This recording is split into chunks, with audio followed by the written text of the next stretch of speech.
in Nairobi, a broadcast that is brought to you by the Parliamentary Broadcasting Unit in partnership with the Kenya Broadcasting Corporation.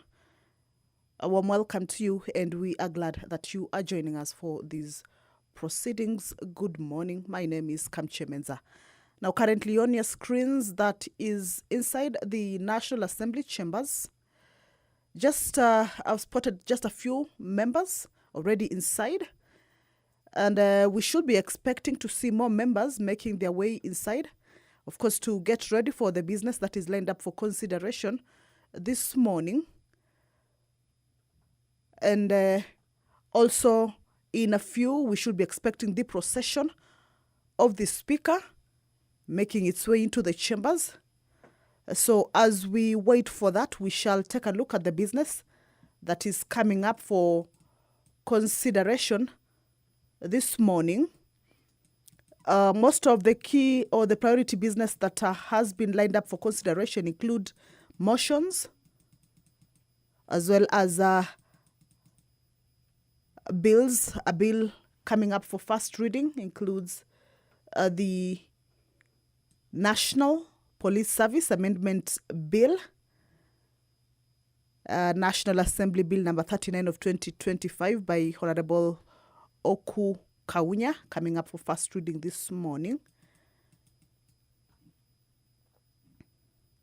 Members will also begin debate on the Agricultural Professionals Registration and Licensing Bill, a bill also originating from the National Assembly Bill number 19 of 2024 by Honorable Dr. John Mutunga. It's a bill that is at its second reading stage. And this morning is part of the business that once the House kicks off, then it's part of the business that will be considered. A motion regarding formulation of a land use policy on zoning of land for agriculture and built development by Honorable Timothy Wanyonyi is also part of the business that the members will this morning consider.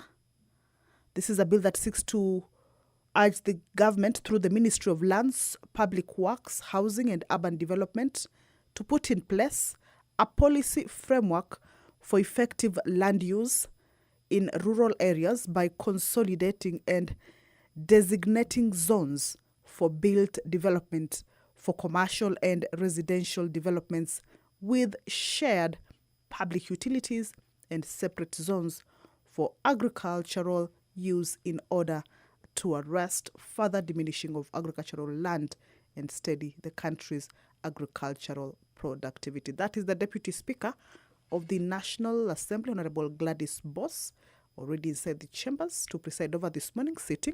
Allow me to hand you over to this live broadcast. Good morning. Honorable members, let us pray. Almighty God, in your wisdom and goodness have appointed the offices of leaders and parliaments for the welfare of society and the just government of the people. We beseech you to behold with your abundant favor as your servants whom you have been pleased to call to the performance of important trust in this republic.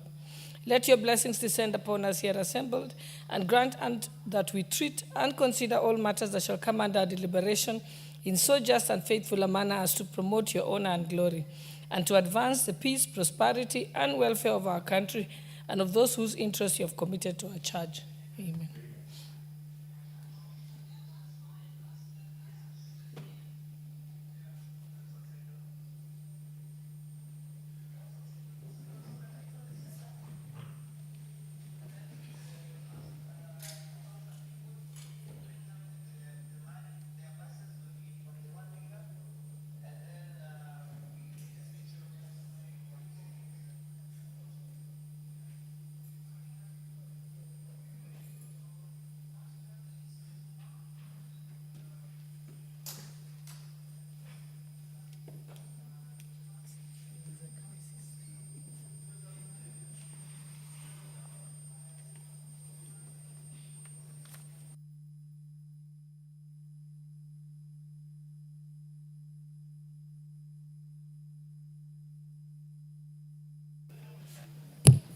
I direct that the quorum bell be rung for 10 minutes.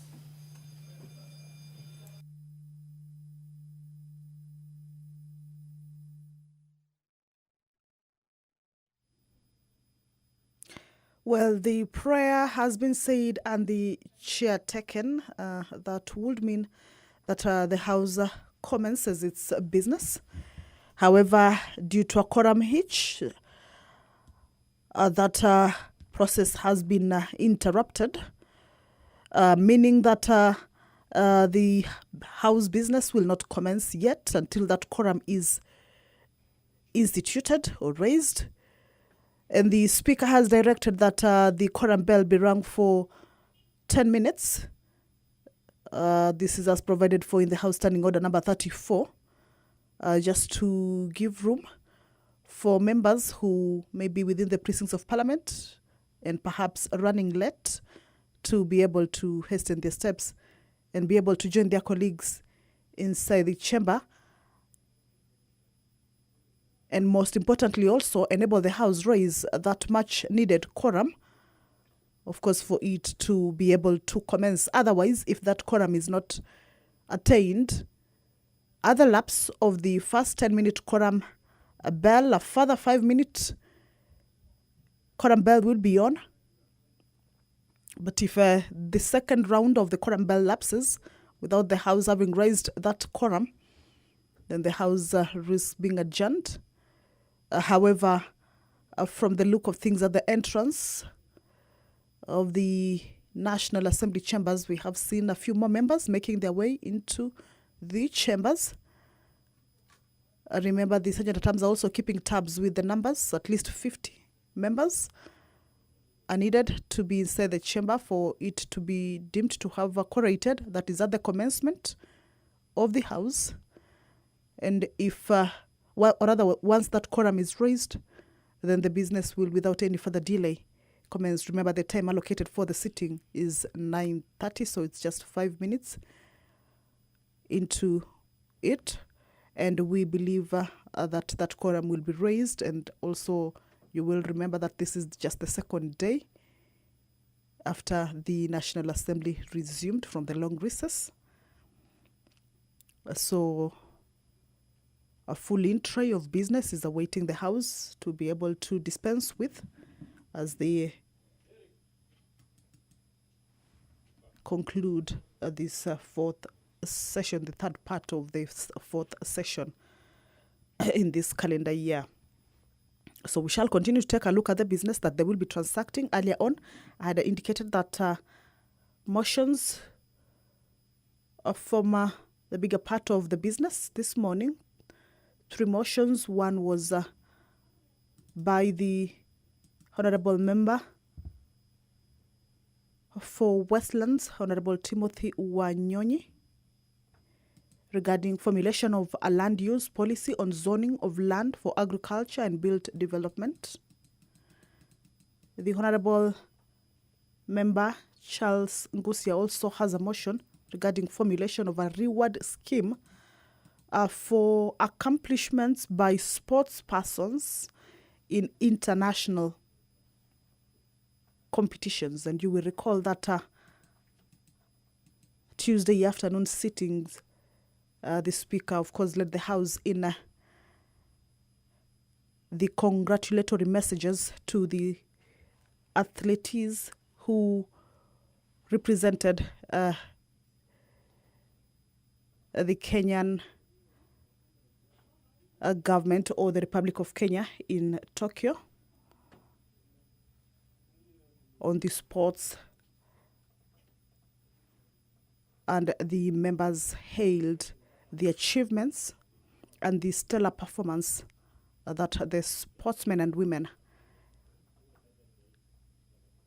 brought to the country. So this particular motion, the House will be urging the government through the Ministry of Youth Affairs, Sports and Arts to develop a policy that standardized sports, or rather develop a policy and a standardized sports reward scheme for recognizing the achievements made by sports persons in internationally recognized competitions through one, financial rewards of 6 million Kenya shillings for setting new world records, 4 million Kenya shillings for gold medalists, 3 million Kenya shillings for silver medalist and 2 million Kenya shillings for bronze medalist. And also non-financial motivation, including facilitation with issuance of diplomatic passports for established sportsmen and women, appointment as goodwill ambassadors, and conferring national honors and privileges, and also establishing medical cover and a post-retirement social protection scheme, including establishing contributory insurance and saving schemes to support sports persons who retire from active sporting due to injuries or age. Good morning. If you're just joining us, that the House is about to commence the House business. The prayer has already been said and the chair taken. However, a quorum hitch interrupted the commencement of the business, and that necessitated the currently ongoing quorum bell. As you can see, members still making their way into the chambers to enable the House raise that much needed quorum for it to be able to commence its business. This being the second day after the House resumed yesterday or Tuesday, and members have a full in tray of business to dispense with. So we believe that that quorum will be attained. Remember, if it fails to raise that quorum, then it might be adjourned, or the business might be adjourned until the next sitting. However, since the quorum bell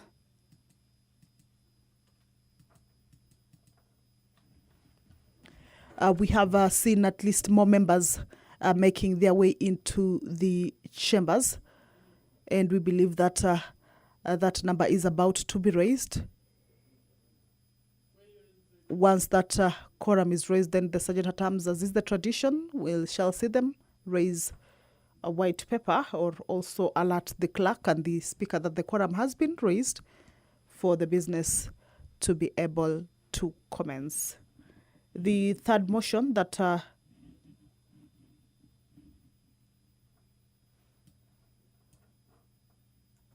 the members are set to consider this morning is a motion moved by the Honorable Abdi Shuria regarding allocation of HELB funds to support students enrolled at the Kenya Medical Training College.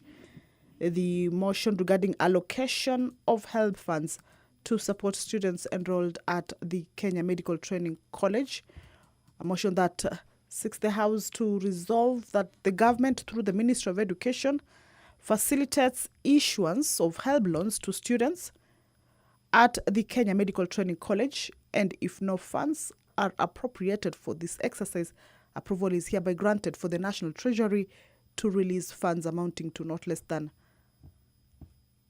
1.5 billion Kenya shillings to the Higher Educational Loans Board, pursuant to provisions of the constitutions for loans to KMTC students, and that such release be regularized through the third supplementary estimates for the financial year 2024-2025. This is a motion that is also coming up for consideration. Now, pursuant to provisions of Standing Order 44, paragraph 2C, where members have an opportunity to request for statements, and also various chairpersons of committees respond to those concerns that members raise. This morning, the Honorable Member for Isiolo, Mina Bonaya, will be requesting for a statement regarding disappearance of Mr. Mukhtar Tache Ali, a statement that will be forwarded to the Departmental Committee on Administration and Internal Security.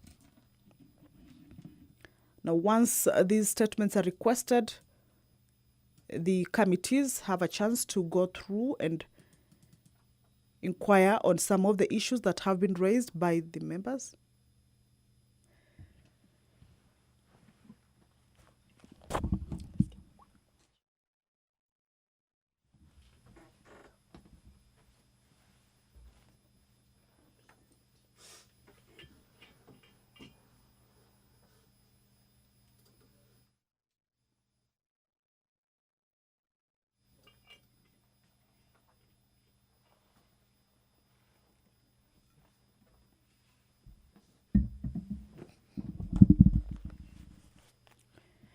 Well, the Speaker has directed that a further 5-minute quorum bell be rung. Remember, the first round, that is the 10-minute quorum bell, has lapsed. The House has not yet managed to raise that quorum for it to be able to commence its business. So this is a further 5 minutes to allow more members to join their colleagues and also raise that quorum. But once that quorum is raised, Proceed first order.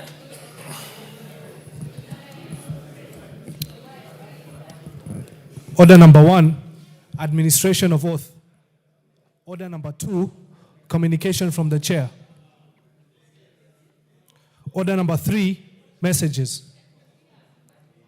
Order number 4, petitions. Order number 5, papers. Majority Leader. Honorable Owen, on behalf of Majority Leader.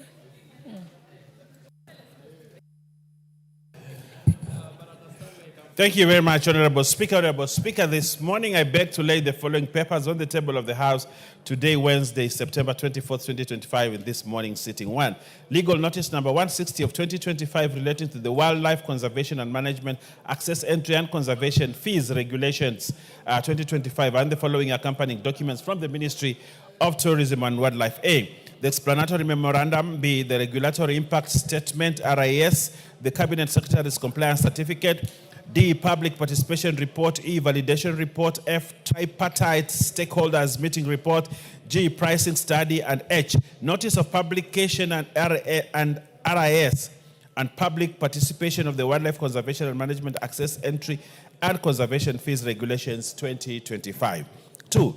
Legal notice number 142 of 2025 relating to the Public Finance Management Government Press Fund Regulations 2025, the regulatory impact statement, and the explanatory memorandum from the National Treasury and Economic Planning. 3. 56th monetary policy statement for June 2025 from the National Treasury and Economic Planning. And 4. Reports of the Auditor General and financial statements for the year ended 30th June 2025 and the certificates therein in respect of 1. Africa Center for Excellence ICEII in Phytochemical, Textile and Renewable Energy Project IDA credit number 5798KE, Moi University. 2. Ethics and Anti-Corruption Commission. And 3. Ethics and Anti-Corruption Commission Staff House Mortgage and Car Loan Scheme. I thank you, Honorable Speaker, and I beg to lay.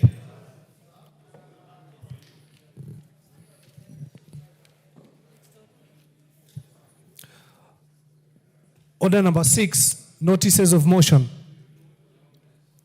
Order number 7, questions and statements.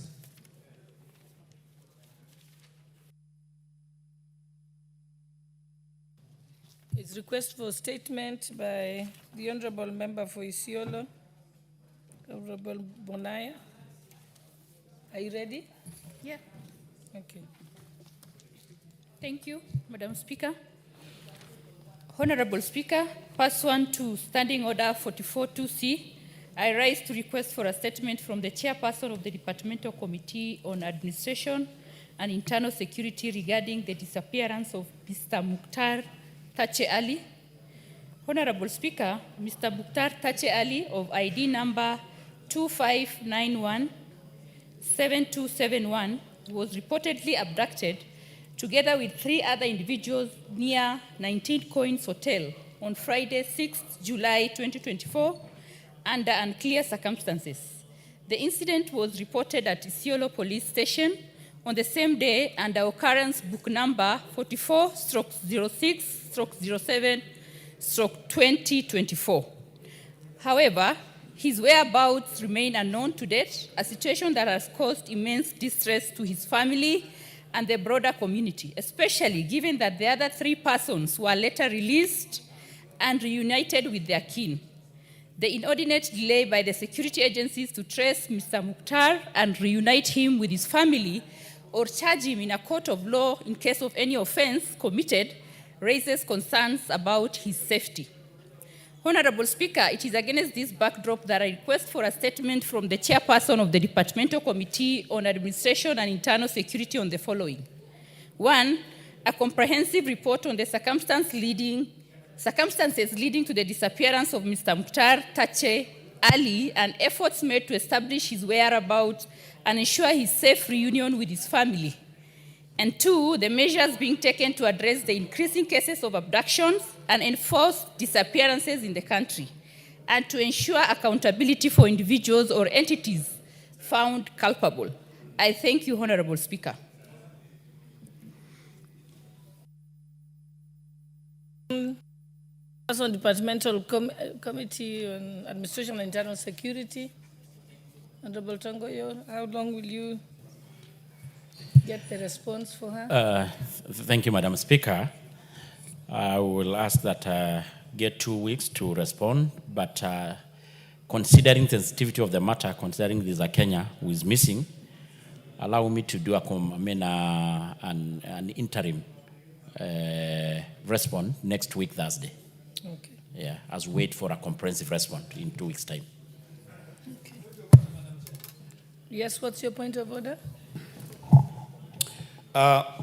Madam Chair, we don't trust the Honorable Tongoyo, the Chair of Administration. Because, Madam Chair, the last time before we went for a recess, I also asked a similar statement in this House, and it is unanswered, Honorable Chair, about also Yours is next. a missing person by the name Bethuel Chesir, who was also abducted around that time of July 7. And by then, the Honorable Chair Tongoyo promised to give an interim statement within 2 days. I remember it was on Tuesday. And now it's almost 2 months. So how can we trust Tongoyo to give a satisfactory answer to the Honorable Women for Isholo when he has not even responded my statement, Honorable Chair, Speaker? Do you have anything to say, Honorable Tongoyo? Honorable Speaker, I think the member actually said this not in good faith. We're all in this House, and we know, of course, as per our standing orders, how the statements are processed. A member asked, the chairman, of course, has to relate the same to the ministry, and then until the ministry definitely relying on the officers on the ground, can only able to give a response once the officers on the ground give the response too. And Madam Speaker, as much as we really understand the sensitivity of such issues, especially touching on the life of Kenyans who for some reason go missing or abducted, allegedly abducted. Honorable Tongoyo, I think you can just give assurance to Honorable Kangogo that there, you're going to follow Madam it up. Speaker, I just But want don't to give... don't make an explanation on behalf of the ministry. You're not holding brief. No, for I'm them. just saying that we know that at times investigations are complex. Yes. You may not expressively able to give extreme timeline, but I want just to assure the member that I will do anything possible to follow up with the ministry to make sure that the response is processed and given to this House. Okay. Yeah. I think that's the assurance he needed. Honorable members, before we proceed, allow me to recognize the following schools who are seated in the public gallery.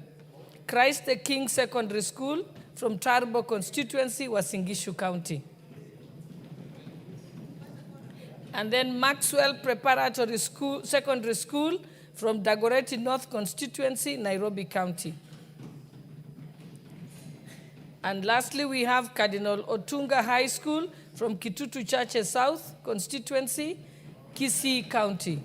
And on behalf of the entire House, I would like to give the opportunity to Honorable Janet Sitiene, member for Tarbo, to welcome them on our behalf. Thank you, Honorable Speaker, for giving me this opportunity to recognize the three schools that are seated at the gallery. My school is Christ the King Sambut from Tarbo Constituency, and also Maxwell and Cardinal Otunga. We want to welcome you to this House. This is Parliament. This is where we legislate. And we want to encourage you to work very hard in school so that you can excel this house has different professions.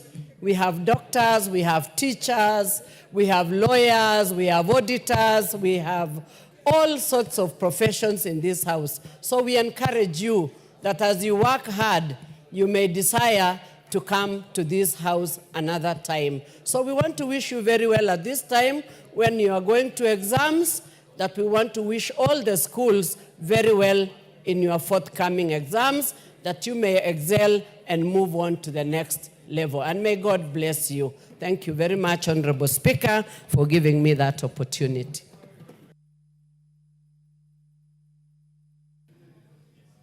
I'm informed that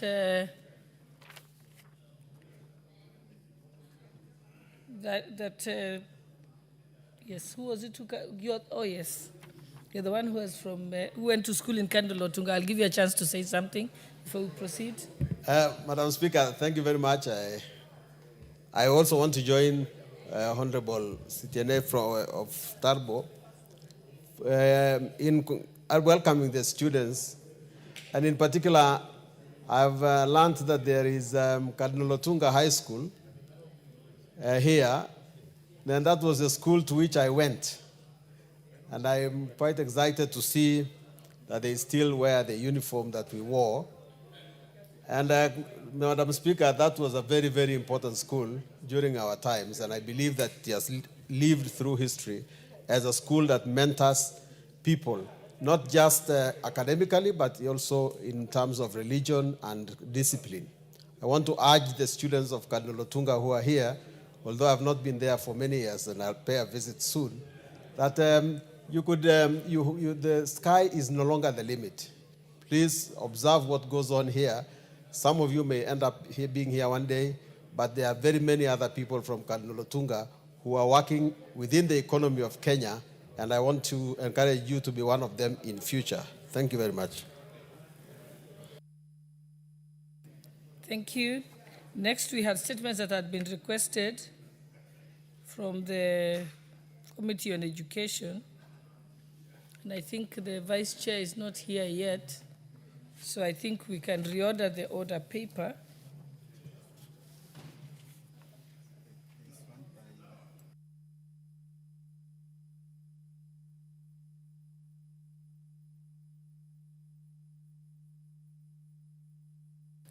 I think there's one that's being requested that was being responded to by Administration and Internal Security. Is Honorable Tongoyo? I had seen him. It was requested by Honorable Mumina Bonaya. Is Honorable Tongoyo here? Maybe we can proceed to that one while we wait for the Vice Chair of Education. Yes, what was your point of order, Honorable Kisairo? What was your point of order? I heard you say point of order. Yes, but if they are still responding, I would allow them to respond and then I bring my point of order. Thank you.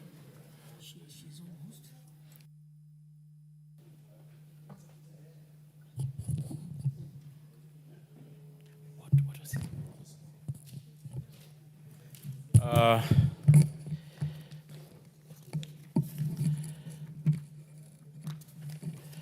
This is Isiolo County. Isiolo County. Yeah. Madam Speaker, in response to the statement being sought by the Member of Parliament, member of Isiolo County, Mumia Bonaya, regarding the disappearance of Mr. Abdullahi Bonza Abdi, I want to state as follows. And maybe before that, Madam Speaker, in particular, the member wanted to know the report on the circumstances leading to the disappearance of the said person. 2, whether Mr. Abdullahi Bonzo is being held in police custody, and if not, specific measures being undertaken by the National Police Service and other security agencies to address the increasing cases of abduction and enforced disappearance to ensure accountability for individuals and entities found culpable. I respond as follows, Madam Speaker. On the 10th May 2025, approximately 20:39 hours, a patrol team from Kina Police Station discovered an abducted abandoned motorcycle, registration number KMPG 77D, tiger blue in color, lying beside Akina Kulamawe Road near Mutliti, Kwa Girowo Farm. And the officer took it to the Kina police station for safe custody, pending identification and verification by its rightful owner. The incident was booked vide OB number 10-10-05-2025 as an unclaimed motorcycle. On the 12th of May, at about 12:20 hours, Mrs. Madina Abdi, accompanied by the clan elder, Mr. Hassan Ibrahim, reported the disappearance of the 50-year-old husband, Mr. Abdullahi Bonzo Abdi, at Kina Police Station. She stated that the victim was last seen on the 9th May at approximately 08 hours when he left for the Kuku, Manyata area while riding a motorcycle matching the description and the registration number of the one found, abandoned by the officers on patrol. Mrs. Madina further reported that all attempts to contact her husband were futile as his mobile phone had been switched off. Investigation commenced and statements were recorded from key individuals, including Hassan Ndege, who stated that he was with Mr. Abdullahi Bonzo on the 9th at around 8:30 hours. He confirmed that Mr. Abdullahi Bonzo had picked him from his residence in Kina so they could travel to the Kulumawe, where the victim, a known herbalist, had been requested to attend to Fatuma Guyos' sick child. They returned to the Kina at approximately 20:30 hours and subsequently parted ways. Further insight was provided by Abdullahi Bonoya, a resident of the Kulamawe, who on the 13th May, while Gabatula Township received a call from the relative informing him of the Abdullahi Binzo's disappearance, accompanied by the 3 other family members. Mr. Abdurrahman visited the Kina police station to follow up on the matter. They positively identified the motorcycle as belonging to their missing relative. The group proceeded to the Kubisera, where the motorcycle has been recovered by the officers. And according to the information gathered from the resident of the Kubisera farm, on the night of the 10th May, at approximately 21:30 hours, 2 Probox vehicles were reportedly seen pursuing a motorcycle along the Kina Busira Road, but none of the residents ventured outside until the following morning when they discovered the motorcycle. A missing person signal was subsequently circulated via reference number SECP OL 2/1/18 volume 12 dated 13th May to support the ongoing investigation and facilitate and coordinate search. The search remained under active investigation with no breakthrough made so far. That is by the time of the signing of the question, this statement. On the second question, Honorable Chair, the National Police Service confirmed that Mr. Abdullahi Bonzo is not being held in any police station or custody across the country. Once his whereabouts are established, his family will be informed without delay. The National Police Service remains firmly committed to upholding the Constitution of Kenya and safeguarding the fundamental right and freedom of all citizens. The service reviews claim of enforced disappearance, which is not sanctioned operation of the state. Such acts are criminal in nature and perpetrated by individuals or organized criminal elements acting outside the law. To mitigate and respond to the instance of abduction and enhance public safety, the government has instituted the following proactive measures. A dedicated anti-abduction squad domiciled at the DCI headquarters was formed to swiftly address reported abduction cases. And I think that is very important to note, Madam Speaker. The police will conduct investigation to all reported cases, ensuring prompt arraignment in court of law of those found culpable to deter future criminal activities. Encourage members of the public to share information with the police through Fichua DCI toll-free number, which is publicly circulated 0800-722-203, and WhatsApp number of 0709-570-000 to ensure confidentiality in reporting of crime and safety of the whistleblowers, and of reactivating inactive community policing to ensure cooperation between the police and community, and fostering information sharing and early identification of security threats, and continuously strengthening both foot and mobile patrol to prevent crime while enforcing police visibility in key areas such as residential neighborhood, markets, and transport units. Signed by the CS Interior, CS Cabinet Secretary for Interior, National Administration, Honorable Kipchumba Murkomen.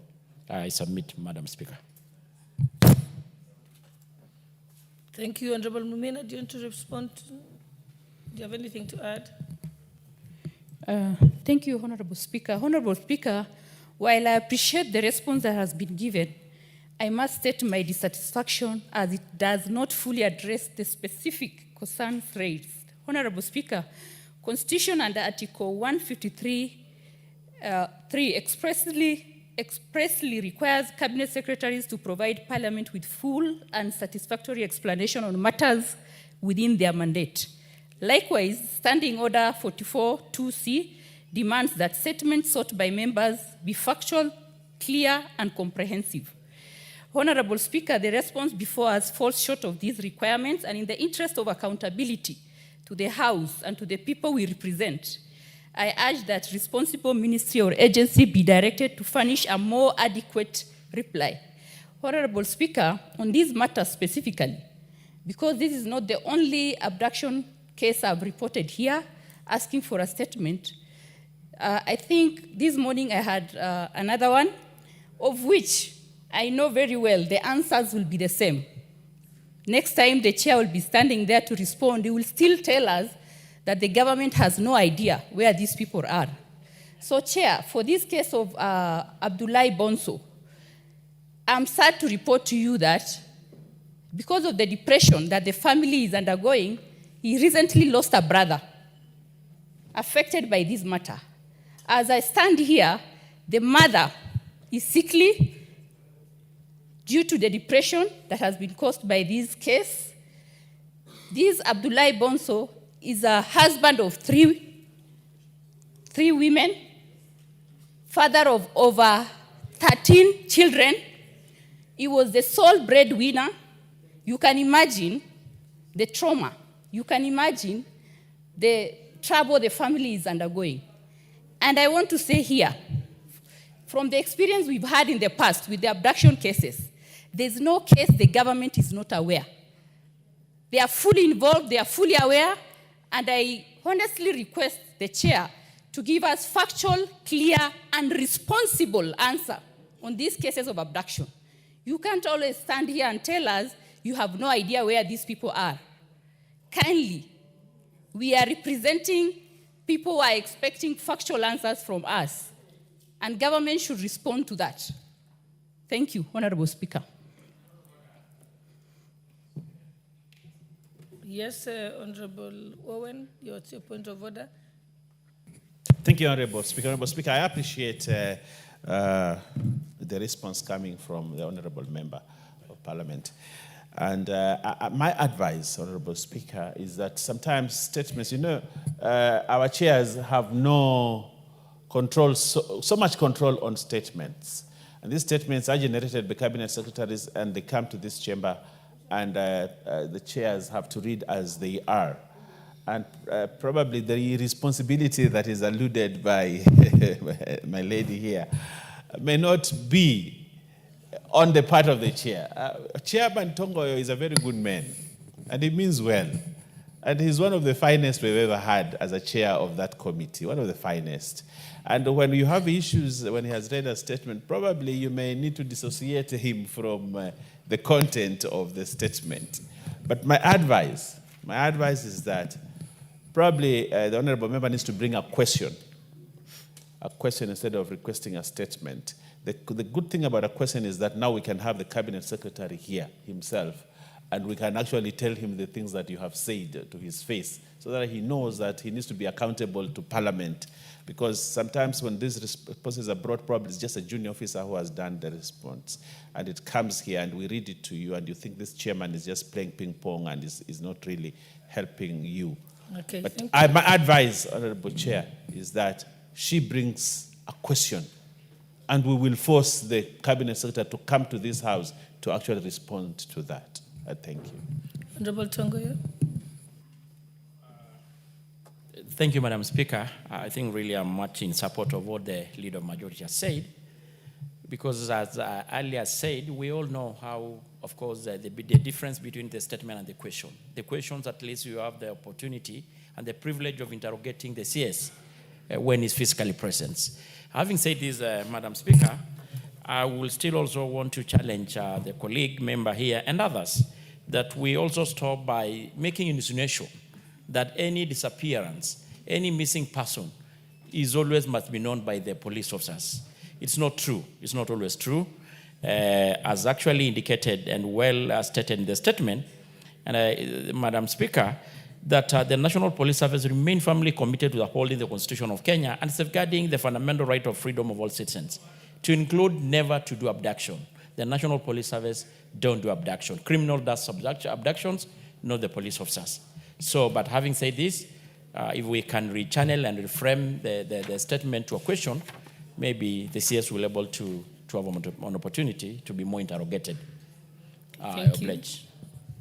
Thank you. Next, we have the response to the question by Honorable Joyce Bensouda, member for Homa Bay County by Education Committee. Vice Chair, already you may proceed. Thank you, Madam Speaker. And I wish to respond to the statement by Honorable Joyce Bensouda on recruitment and deployment of teachers. The question was the procedure used in the recruitment and deployment of teachers to ensure that there's stability and continuity for both the teachers and students. So the key principle driving recruitment and deployment of teachers is that the Commission is an equal opportunity employer that abides by the tenets of the law espoused upon Constitution, TSC Act, and the Employment Act, the National Cohesion and the Integration Act, amongst other pieces of legislation. 2, in accordance with Section 55 of our Code of Regulation, the Commission has developed teacher recruitment policy that governs the recruitment process to ensure that the process is carried out in a lawful manner and within the tenets of rights and freedoms as stipulated under the Constitution. The policy outlines the skills and competencies necessary for one to be recruited, and of course a copy is available for your review. The policy is informed by the values and the principles of public service that include fair competition and merit, transparency and accountability, equity, fairness and impartiality, inclusiveness and non-discrimination. Accordingly, the recruitment procedure described below ensures that there is stability and continuity in the teaching sector. The recruitment procedure is as follows. 1 is the identification of vacancies. The process of teachers' recruitment begins with the identification of vacancies, which will be determined by existing vacancies arising out of teacher shortage or vacancies arising from the teacher once the teacher exists. 2, vacancy distribution. Vacancies are distributed proportionally to counties and sub-counties, ensuring that each region receives a fair share of opportunities based on needs and available positions. The 3rd one is advertisements for recruitment. Once the vacancies have been identified and approved based on the available budget, the demand and supply of teachers and the existing establishments, the Commission advertises for the vacancies in the print media and through the Commission's website. During this period, the teachers apply online via the TSC recruitment portal. Document verification exercise. Once the application period is over, the Commission invites the shortlisted teachers for verification of academic certificates and other relevant documents at the sub-county offices or school level.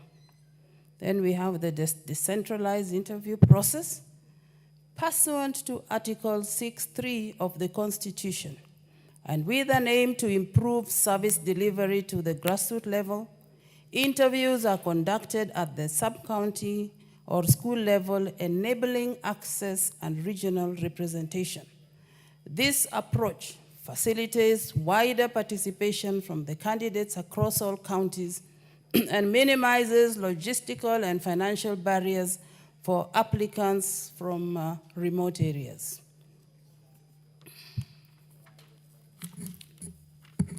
Then we have standardized scoring criteria. A uniform interview scoring guide is applied across all regions. This standardization promotes consistency, fairness, and transparency, ensuring that candidates are evaluated solely on merit. Then there's a consideration of ASAL and hard-to-reach staff areas. To ensure that schools in ASAL and hard-to-staff areas are well-staffed with teachers, where an advertisement does not attract applicants due to lack of subject combination, consideration is given to the next available applicant. Then on gender parity and inclusion of social groups, teachers' recruitment deliberately take into account gender balance, persons with disability, and the inclusion of marginalized groups. For instance, a total of 5% of all advertised vacancies are reserved for persons with disability, and with an aim to foster regional balance and promote retention. The committee prioritizes the recruitment and deployment of teachers within their home counties during recruitment. The second question was requesting for a report on recruitment criteria of teachers based on school demographics, indicating whether the student population and school needs are a consideration. And I respond, the Commission has adopted a data-driven and equitable demand-driven formula to distribute vacancies across the country based on the subject area or class shortages against the school population.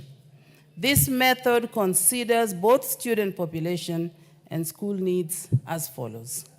1, recruitment is often tailored to address shortages in specific subjects such as STEM, arts, technical, and special needs education. In primary schools, recruitment vacancies is determined on the total number of classes plus 1 teacher per school. 3, in secondary and junior school, staffing of the schools is based on the curriculum-based establishment, where the total number of teachers needed per school is based on the total number of learners, that is classes, against the required teachers per subject, that is per class. Honorable Vice Chair. Yes. I think you finished with the question of Honorable Bensouda. No, there were 3. No. There's the third one. No, Honorable Bensouda's request for a statement was only on recruitment and deployment of teachers in schools across the country. There's one on measures in place to ensure that teachers are absorbed while in their prime age in order to maximize on their long-term teacher expertise. Was that by you? Yes, by Bensouda. Was it by Honorable Bensouda? Okay, because we are not going to cover the others of Honorable Oundo and Honorable El Mengit because they're not present. So I'm just doing the last one for Bensouda. Okay, Thank you. On that question, as discussed above, the Commission recruits registered teachers in accordance with the recruitment guidelines issued from time to time. The available vacancies are advertised based on the demand for and supply of teachers as per the existing establishment and budgetary provisions. The second one is further, the recruitment process is guided by the principle of competition and merit, integrity, transparency and accountability, equity, fairness, impartiality, inclusiveness, and non-discrimination. In the spirit of equity and fairness, the Commission distributes recruitment vacancies equally among the 47 counties. The recruitment scorecard is developed in an inclusive manner to consider items such as professional qualifications, age, length of stay since qualification as a teacher, and CBC upgrade. The last one is, to this end, the Commission ensures that it considers both teachers who graduated in the early years and have applied for recruitment and their counterparts who recently graduated. Honorable Speaker, I beg to submit. Thank you. Thank you. Honorable Bensouda, would you like to respond to that? Thank you, Honorable Speaker, for giving me this opportunity to provide for response on the questions which I asked, which have been tackled by the Committee of Education. Honorable Speaker, allow me to submit my apologies for yesterday not having been in Parliament at the time that I was called, because I went to attend an urgent matter, and I thought the matter was coming way far beyond that time. However, Honorable Speaker, I went through the response given by the Education Committee on my concerns regarding the recruitment of teachers, the policies existing, and ensuring that the teachers who are employed, they are employed at an age bracket that they are energetic enough to deliver the services that is expected by them. Honorable Speaker, I would like to note that a lot of theoretical framework which are relevant do exist. My worry is the practical implementation on what is theoretically documented by the Ministry of Education and the Teachers Service Commission. Honorable Speaker, I say that because practically when you do any impromptu visit into our schools, whether rural, secondary, JSS, and the like, we have serious shortage of the time of recruitment and the time that the schools lastly receive teachers in their school. Honorable Speaker, it is also a fact that there are some teachers delivering under BOG who have served in those institutions for more than 10 years. Honorable Speaker, the issue of gender balance on recruitment issues also, Lord, I want to say that in some cases it has been taken care of. The smart theoretical framework that we have, Honorable Speaker, if it is really followed, I think we'll be having mitigating measures on how teachers are recruited. I was informed by the age limit. I know of a teacher who comes from Karachuonyo, is almost retiring.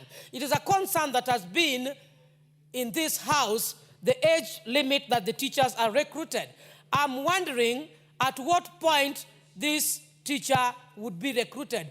Having made several attempts, Honorable Speaker, to appear for interviews, makes application and the like.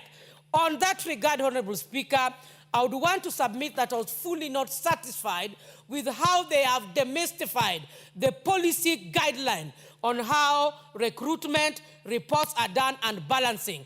This informs even the proximity of schools between one school to the other, informs also lack of care of the population of the students vis-a-vis the ratio of teachers who are supposed to serve them. Honorable Speaker, I do request the committee to go back and review with the Teacher Service Commission and give supporting data of evidence on the last 10 years and the way forward that they have, so that we don't have problems of disparity, employment, and having retirees in one school being retired, after 1 year, another head teacher comes. 1 year retired, there is lack of continuity. I have evidence of this, and Honorable Speaker, we need supportive evidence, and Education Committee must go round and establish, particularly in the rural areas. Honorable Speaker, I submit. Thank you. Before we proceed, allow me to recognize the presence of students who are seated in the Speaker's Gallery from the Kenya Medical Training College Karuri campus, from Kiambaa Constituency, Kiambu County. On behalf of the substantive Speaker and the rest of the House, we welcome you to the presence of Parliament. Thank you.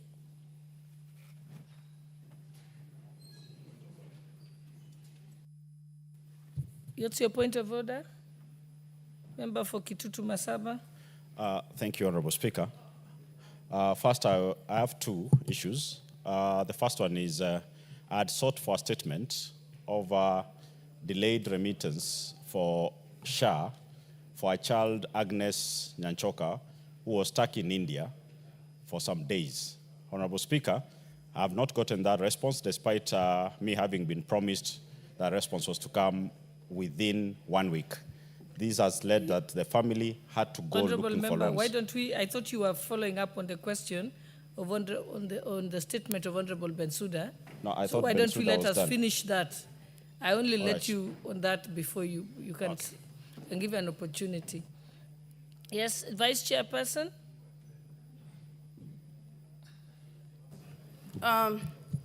Thank you, Madam Speaker. We have noted the concerns of Bensouda on the shortcomings, on the response.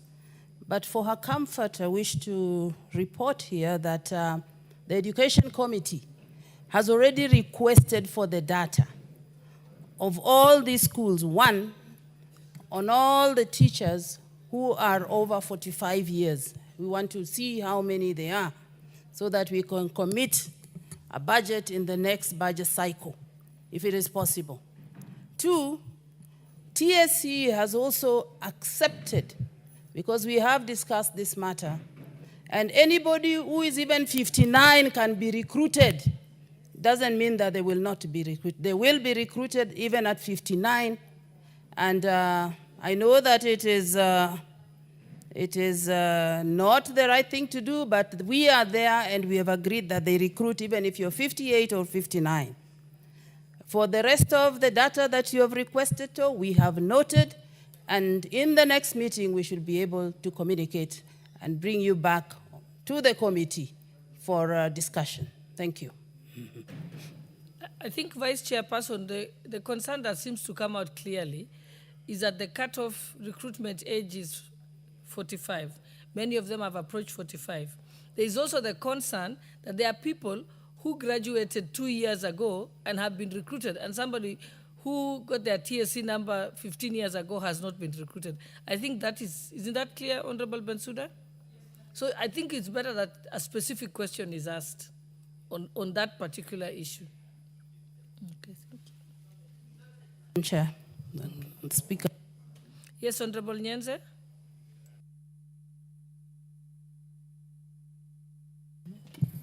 Thank you, Honorable Speaker, but I'm not Nyense, I'm Susan Kiamba from Makueni. Thank you, Honorable Speaker. I wish to also put my word in the statement that was brought by Bensouda and others and responded by the committee. While I appreciate a lot of input they are put forth, and they seem to have actually given it a real thinking and critical thinking in the answers they have given for all the questions, I really wish they would actually go back on an issue that, Speaker, you have highlighted. In my constituency, I have 10 women. I can give you their numbers and their TSC numbers, who are now above 48. And they have applied and even given me the number to push for them. And I pushed and I can't push any further. These are mothers who went for training. They have over 15 years trained and they have not been employed. I think the committee should be intentional. The committee should be intentional and ensure that, because teaching is a very specialized training. And when somebody misses the employment, it means that training goes to the West and this country actually loses on that particular person. I would urge the committee in collaboration with the TSC to be very clear. There is no need for a teacher to retire before he or she has worked. I think it's unfair to this country because that is an investment that this country has made on that particular individual. And I think it is very evident. You don't even need to go far. There are people who have graduated 2 years, 1 year, and they are already employed. That disparity is actually worrying. Secondly, Honorable Speaker, even when you look at regions, you realize some regions have a lot of teachers, while other regions do not have teachers. I think we need an analysis, Honorable Chair of the committee.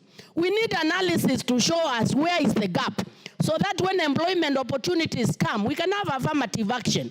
There is no need of already sharing the newly recruited teachers as if in every country we are at the same level. We are not at the same level. I think this is a reality that the committee should take in consideration. It's important that we base the employment and distribution on already existing gaps.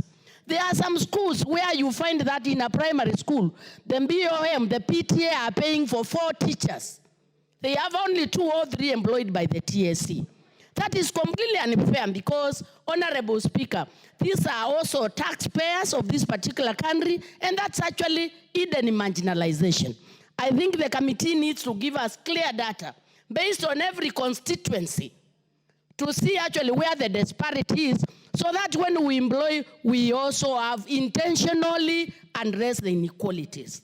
Honorable Speaker, I looked at the marking scheme of the interviews. And I know that it is demand-driven, but if you look at the bias towards science subject, the social teachers are completely marginalized because that scheme already gives the other sectors 40 marks ahead of anybody. If you are given 40 marks ahead of the other people, of course you will actually fail. And unless as a government we develop a strategy of where else we are observing the social science teachers, then I think it's unfair to look like it is not our responsibility in this particular country to take care of the trained teachers. If the teachers cannot actually fit in school, then we should create other avenues where the teachers should be employed, and especially those who have done social sciences. 40 marks ahead is completely throwing them out of the market. And I think it's not fair for any country to do that because all those are our people. Honorable Speaker, I think also another thing to check is the issue of the promotion with the teachers. I think this is also having a very big gap. You realize, like in most areas, people are qualified, but they never get promoted. While in other areas, you get the people promoted. I think we need to have a resemblance of equity in this particular country. Because I don't think in this country we have areas where people have not been educated. The issue of saying this area do not have people educated is a thing of the past. Even in Turkana now we have enough teachers to employ. I think it's important that the spirit of equality, equity actually prevails in the sector of education. Otherwise, thank you, Honorable Speaker, for giving me the opportunity. And this is a sector we cannot ignore, Honorable Speaker. It is what we wake up every day. Every day we wake up on issues and education. And I hope the committee gives it the necessary focus. Thank you, Honorable Speaker. Thank you, Honorable Zamzam. Member for Mombasa.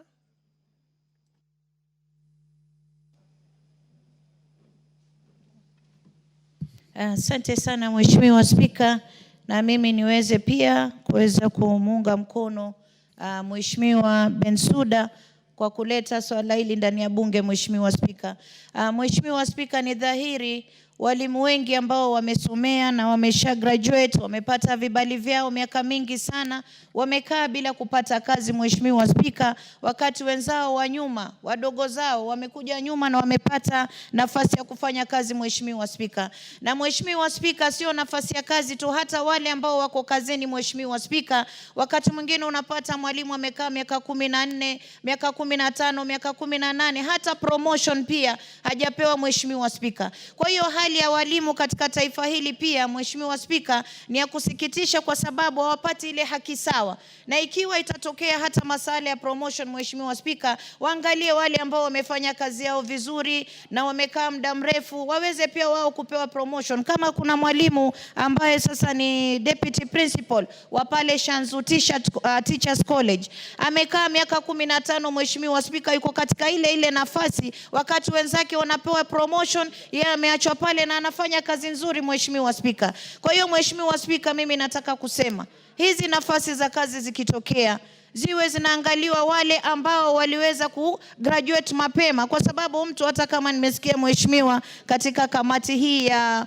ambayo inashughulika na mambo ya walimu, ya education anasema kuwa hata wakiwa miaka 56 ama 59 watapewa kazi. Tusiweze kusisitiza mambo kama hayo, tuweze kutoa msukumo kuwa wakati bado wako katika ile hali yao ambayo ni active, waweze kupewa hizi nafasi za kazi na wao wapate matunda ya kuona kuwa masomo yao hayakuenda bure, Mheshimiwa Spika. Na Mheshimiwa Spika, imekuwa ada katika taifa hili na mimi niweze kusema hata kuna watu ambao wamepewa position katika sekta tofauti ambao pengine walikuwa ni political rejects na mambo kama haya, na kuna watu ambao ni professionals ambao wangeweza kupewa nafasi hizi wakafanya kazi nzuri. Sasa unapata wale ambao walianguka pengine kiti cha siasa, ameenda amewekwa sehemu, badala ya kufanya kazi vizuri anakuwa sasa yeye ndo anaweka tumbo lake mbele, kwa sababu hata ile nafasi amepewa pengine si professional katika nafasi hiyo, Mheshimiwa Spika.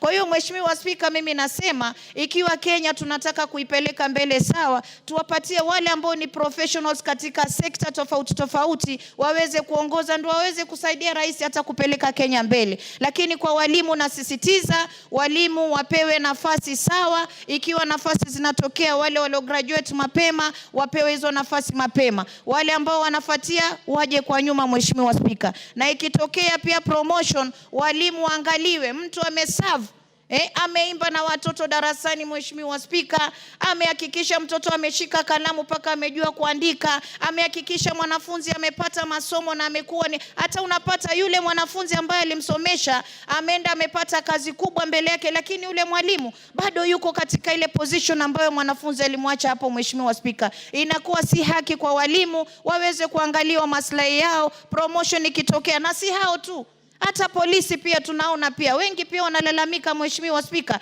amekaa sehemu moja na hajapata hata ile promotion. Kwa hiyo mimi namsupport dadangu Bensouda kwa walimu wapewe nafasi kufuatana na vile walivyo graduate kutoka katika masomo yao. Asante sana Mheshimiwa Spika. Hakuna order, we nyamaza. There is no order.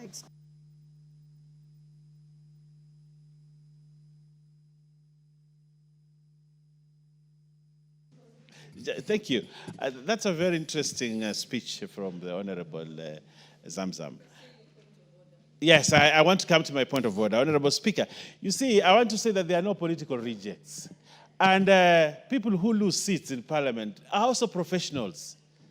Some of these people that leave seats here are professionals, Honorable Speaker. So if you say that they should not be given those positions, there are teachers here, there are engineers here, there are doctors here, and when they lose seats, they have an opportunity to serve the country in another capacity, Honorable Speaker, and therefore they cannot be political rejects, and they should not be denied an opportunity to be appointed in another position, including Honorable Zamzam. One day when you are not the women rep of Mombasa, the president will graciously say, you are good in social this, and we appoint you to this. Honorable Owen, you have made your point. You're repeating yourself now.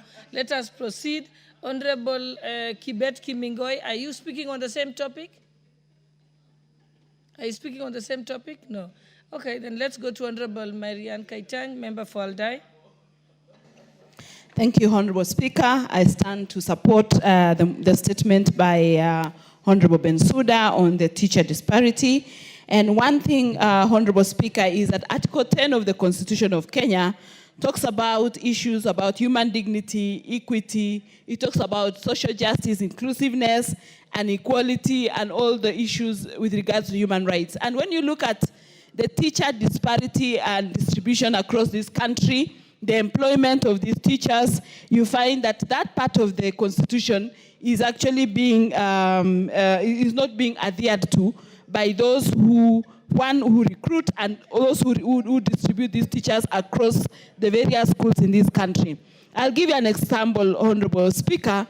In the schools in my constituency, especially in the escarpment, because of the very harsh terrain of those particular areas, you find that teachers are rarely posted in those schools, and you'll find even a school having only one TSC teacher against a population of about 300 students. And what parents are left to do is to dig into their pockets and pay BOM teachers to be able to get their learners so their children get education. That is being inequality, because the Kenya government pays for all teachers. And if my school, for example, that has one TSC teacher is being denied access to education and parents have to cough into their pockets, it means it's double jeopardy for these parents. They'll have been taxed, and at the same time, they have to go into their pockets to get money to go and pay for teachers who will then teach these children. Again, these teachers who are being hired on BOM, we do not know whether they qualify to be teachers because a board has sat and said this a child of this particular place fits to come and teach in that school, and yet the system of education says that for a teacher to be employed, they have to be a TSC employed. So one thing I support is that we need to relook at the TSC employment in this country, the teacher distribution, and I would wish to request the Committee on Education to actually provide to this House a list of all the teacher numbers in every school, student population in every school, because again, there is a policy on education that says that a teacher should be for every 40 learners. So if that is the case, in places where there is huge disparity, once the table is provided, then we can do fair distribution of these teachers. And number two, for those teachers who have not been employed and have and graduated in 2013, 2015, and all those years, they're about to retire before they get into employment. If that can also be considered so that if there is any gap that needs to be filled, then those teachers who graduated much earlier be considered so that they can be able to fill those gaps, and those schools that are in such places like my escarpment are able to get teachers, and the parents then don't have to go into their pockets. So I totally support the motion, the statement that has been brought by Honorable Bensouda, and we wish that the Committee on Education fast-tracks this process and be able to give us the data, because if you look at those data and those disparities, we'll find that this part of the Constitution, the Article 10, is actually being, is not being adhered to by the Ministry of Education and TSC more specifically, because when they hire teachers, they are not looking at those kind of disparities. And those disparities have gone to affect even human dignity and all the aspects, because these students will sit one major exam called KPSEA, they'll sit an exam called KCSE, and all those exams are uniform across the country.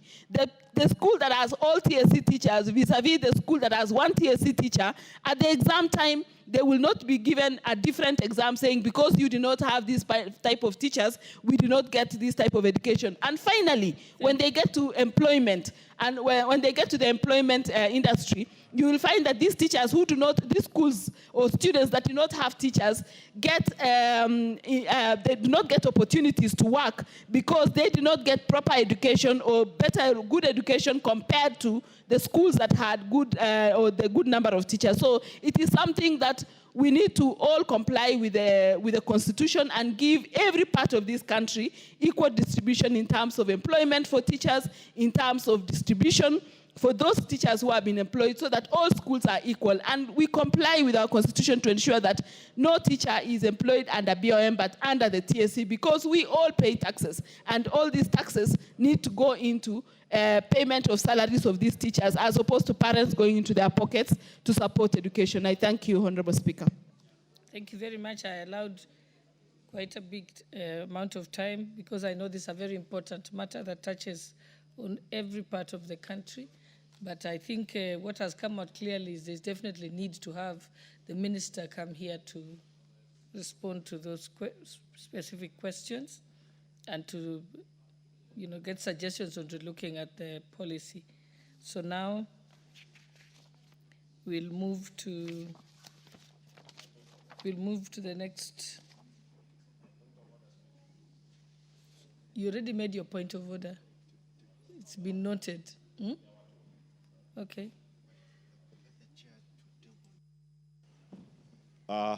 Thank you, Honorable Speaker. Honorable Speaker, I would like to bring to the attention of the House that we've come to the end of Q1 of this financial year. Honorable Speaker, we as members of Parliament will be walking a very tightrope if we do not start speaking now. Honorable Speaker, this Parliament has already passed for gazettement, approved for gazettement, members of CDFCs for various constituencies at a level of 99%. Honorable Speaker, as at today, the NGCDF board is yet to receive the disbursement for Q1 of this financial year. That is equivalent to 19.5 billion. Honorable Speaker, we run a risk of falling onto the trap that is being set. There is a court order that says NGCDF comes to an end 30th June 2026. If by Q1 there is no disbursement, and we know how the government has been disbursing, by Q2, the board will be in arrears of 39 billion.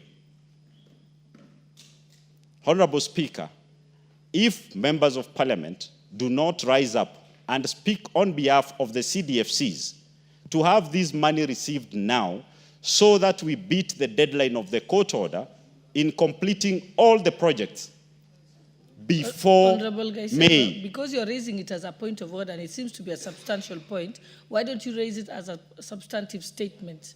Honorable Speaker, This afternoon or tomorrow. I think with the leader here, this is something he can pick up without even having, because it's a matter of concern for all 290 constituents, and all members will agree with me. So, Honorable Speaker, we need to get answers when Treasury will start disbursing these funds, because already they are behind by 19.5 billion, and in 6 days' time, they will be behind by 39 billion. Honorable Okay, Speaker, so we thank can you. tell Honorable Owen, maybe you can have a response in the afternoon. Say this, Honorable Speaker, that a very important point being raised by Honorable Gaisero, and I think it is a concern to all of us because we have a court order, a deadline. No, the question I'm asking, what we need, don't go over the points again. Yes. Simply, I'm requesting you or ruling that you get the answers. Okay.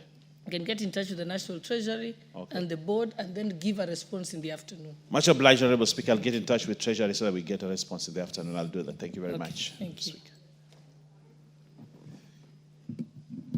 Honorable members, next order. Order number 8, the National Police Service Amendment Bill, National Assembly Bill number 39 of 2025. First reading. A bill for an act of parliament to amend the National Police Service Act. Order number 9, motion. Formulation of a land use policy on zoning of land for agriculture and built development. Mover of the motion, Member for Westlands, Honorable Timothy Wanyonyi.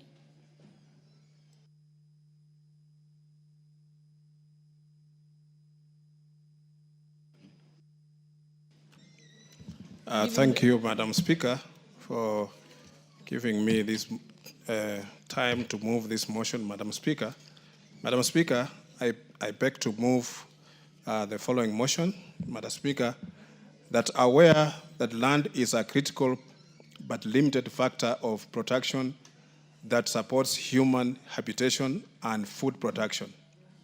Noting that agriculture is Kenya's main economic mainstay, appreciating that the Central Bank of Kenya, CBK, Monetary Policy Committee Agriculture Sector Survey 2022 estimated the contribution of the agriculture sector to the country's gross domestic product, GDP, to be 22% directly and 27% indirectly through its linkages with other sectors.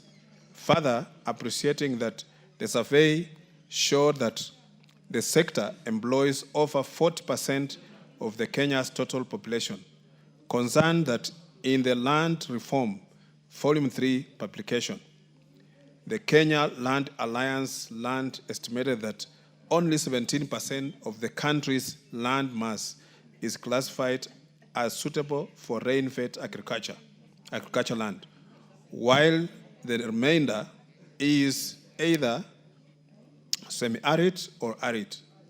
Further, concerned that the country's agricultural productivity has been decreasing over the years, cognizant of the fact that the decline in agricultural productivity is partly attributable to the shrinking agricultural land use due to unplanned settlements and encroach on agricultural lands.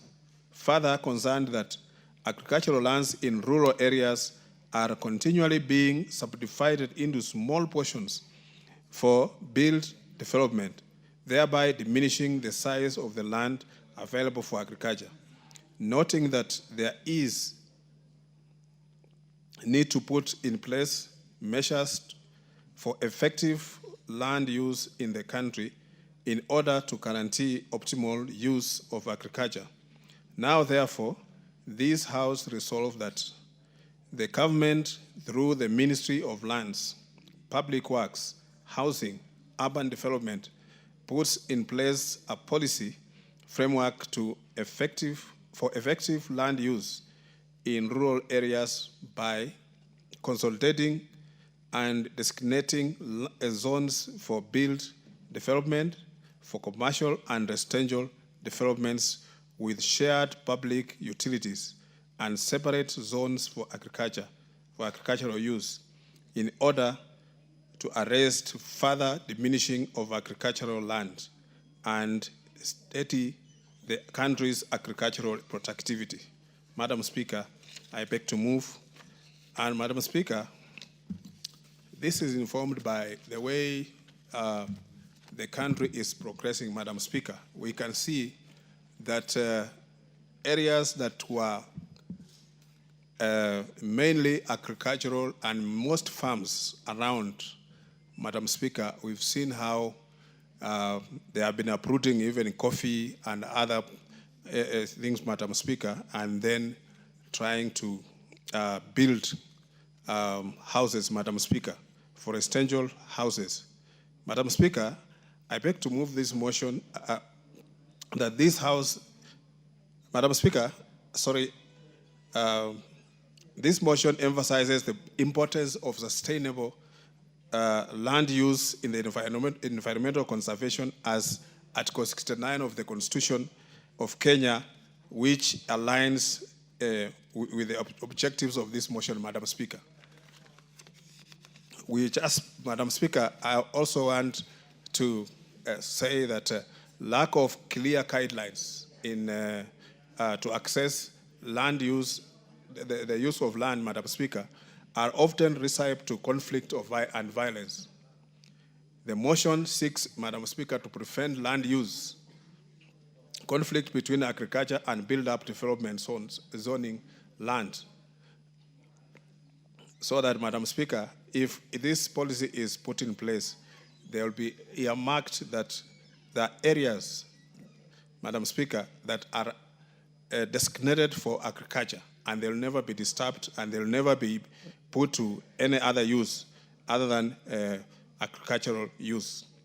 Madam Speaker, allow me also to observe that there is urgent need to balance economic development with agricultural productivity and environmental sustainability while protecting the country's natural resources and reducing the risk of environmental degradation.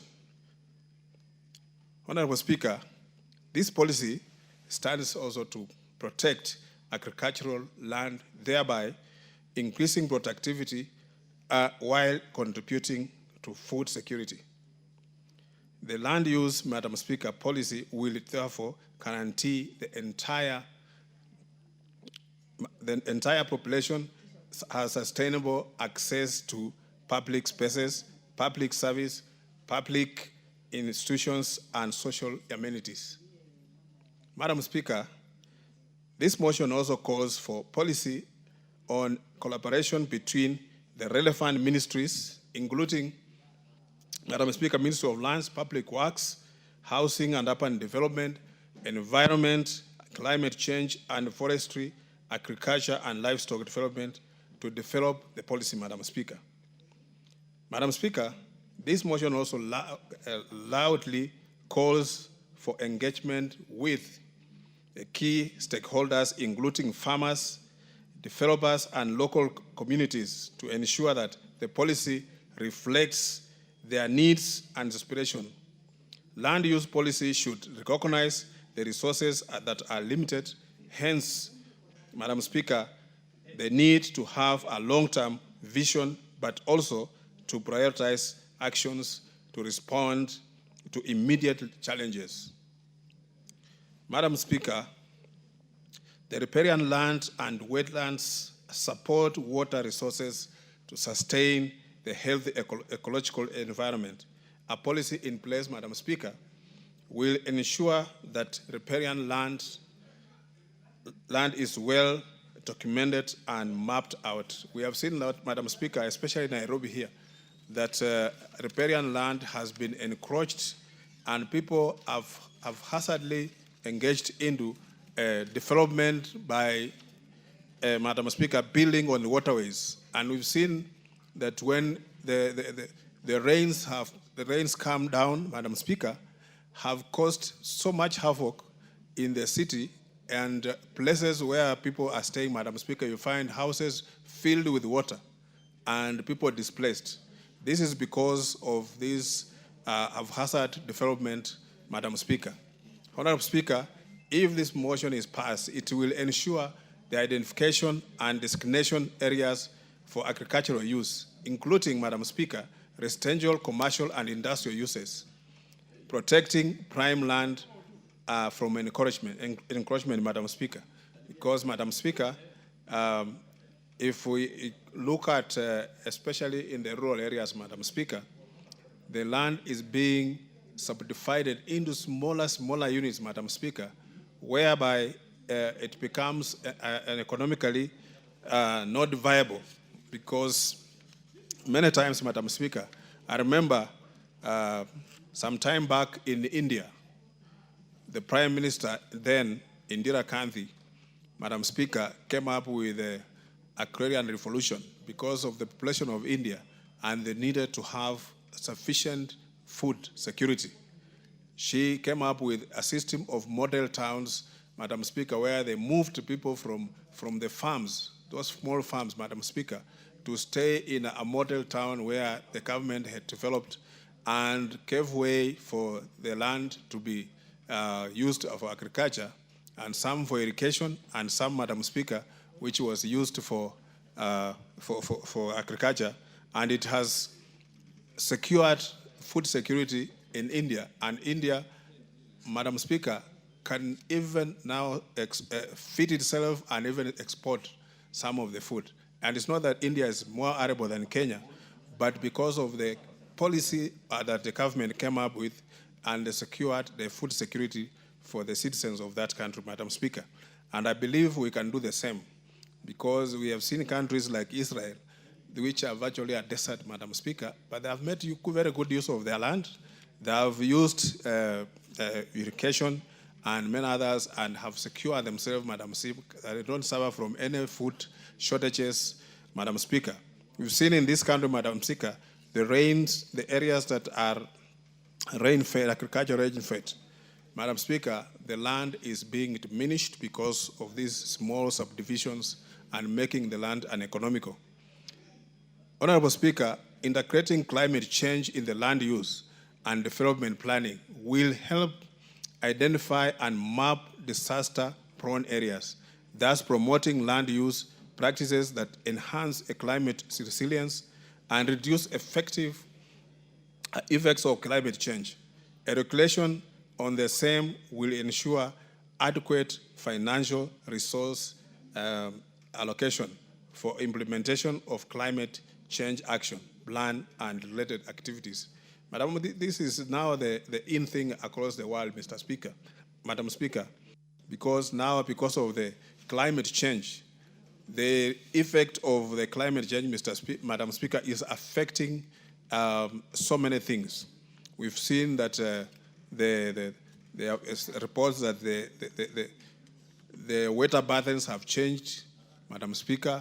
The rising of the the levels of water in the seas, and many other areas, Madam Speaker.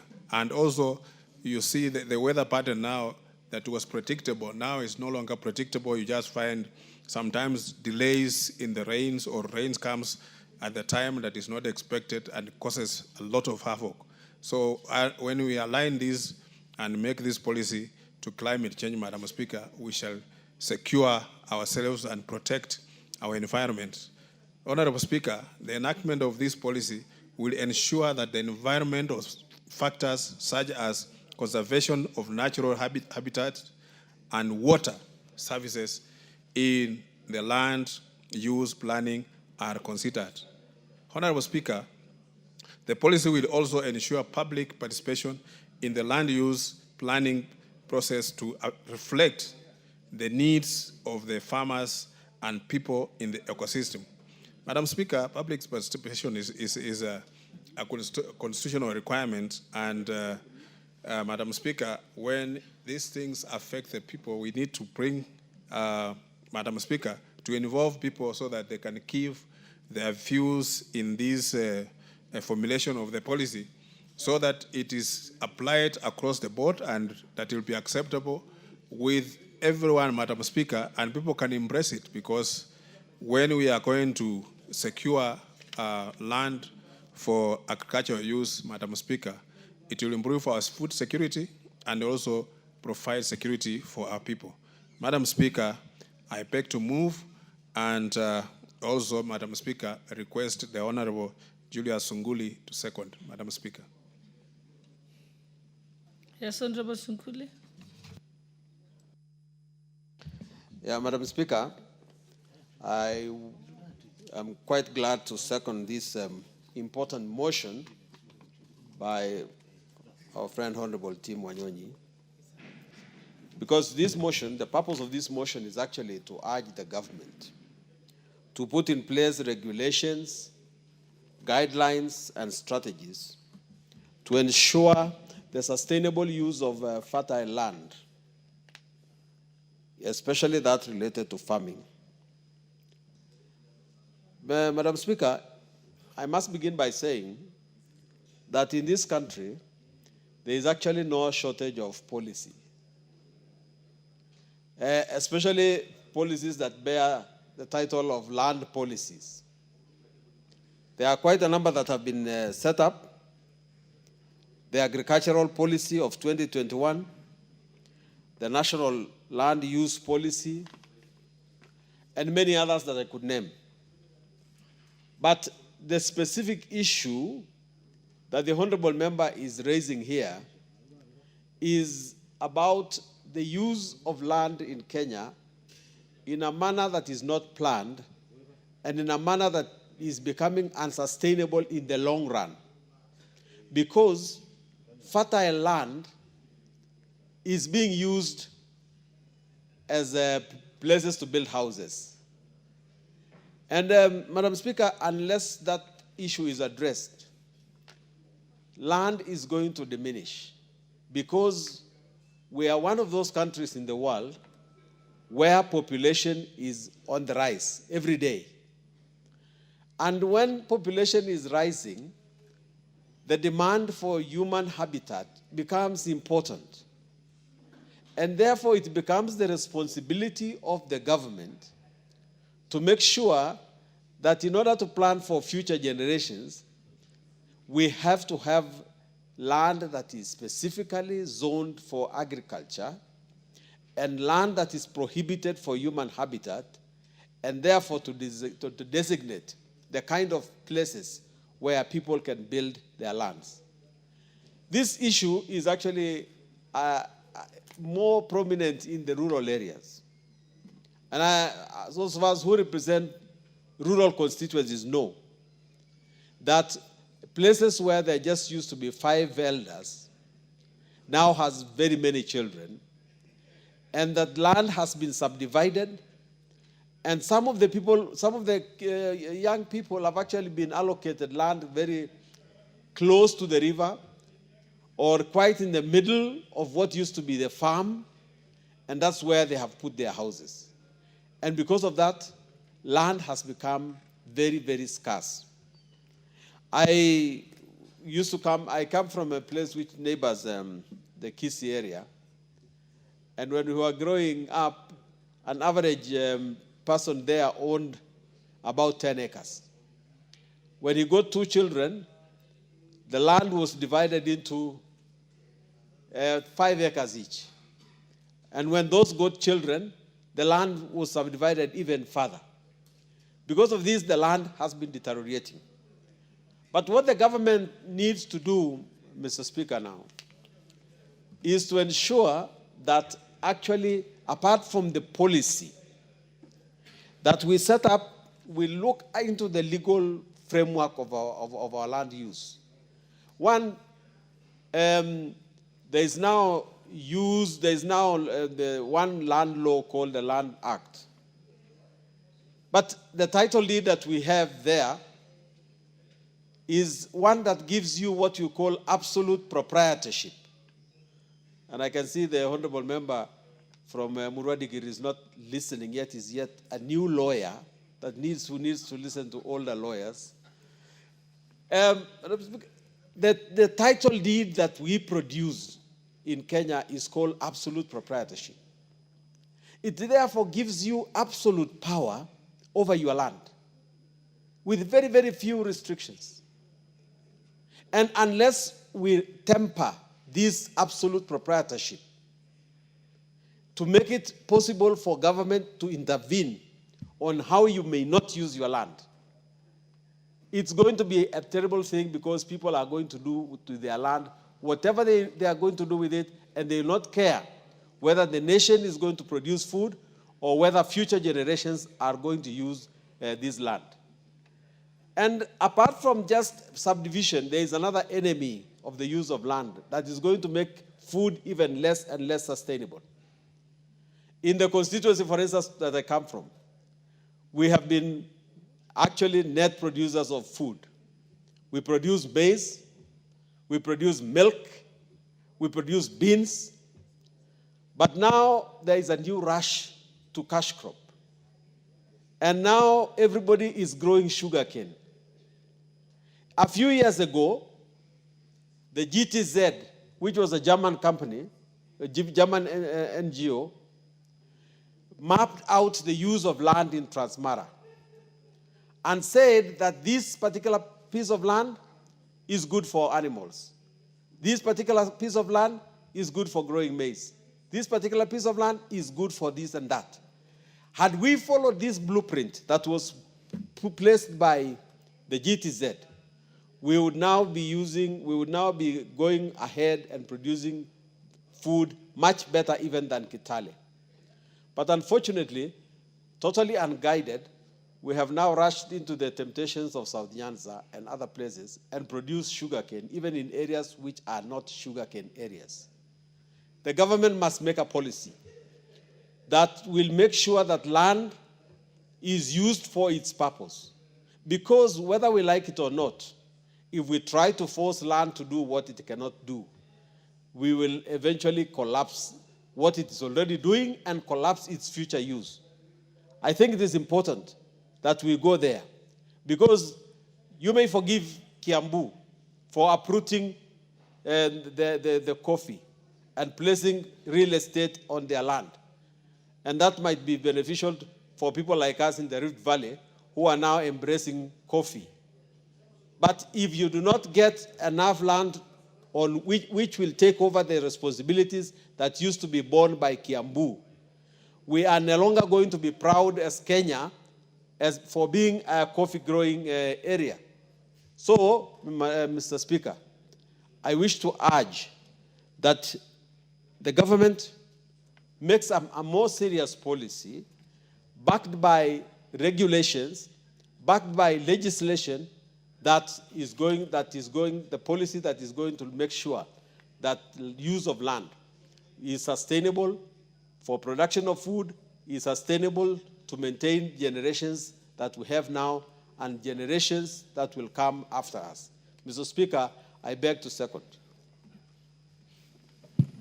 Thank you.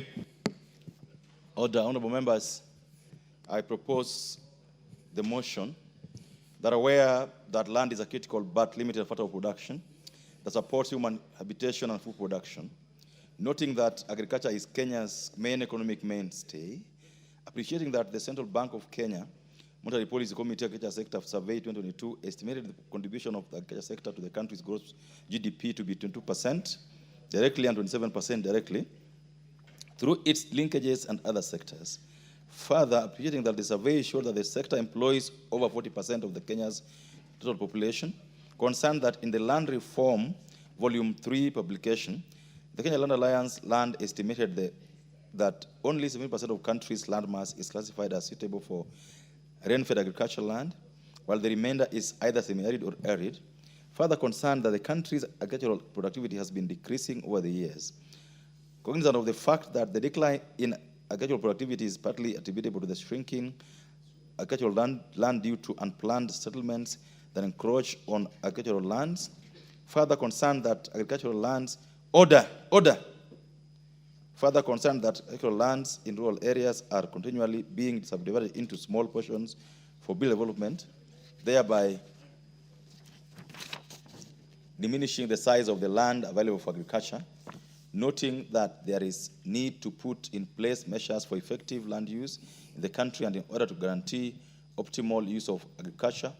Now, therefore, this House resolves that the government, through the Ministry of Lands, Public Works, Housing and Urban Development, puts in place a policy framework for effective land use in rural areas by consolidating and designating zones for built development for commercial and residential developments with shared public utilities and separate zones for agricultural use in order to arrest further diminishing of agricultural land and steady the country's agricultural productivity. Before I give the first member to contribute on this, join me in welcoming students from Faro School, Embakasi Central, Nairobi County.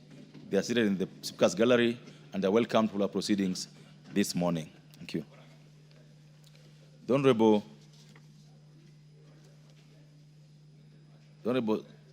Zamzam, I can't see Zamzam there. The Honorable Andrew Kwome. And before you contribute, the Honorable KJ, I can't see your card, so you have to put a card in there if you want to contribute. Honorable Kwome. Thank you, Mr. Speaker. Let me start by saying that land is a very, very important tool of everything within our country. The only unfortunate thing is that it is limited.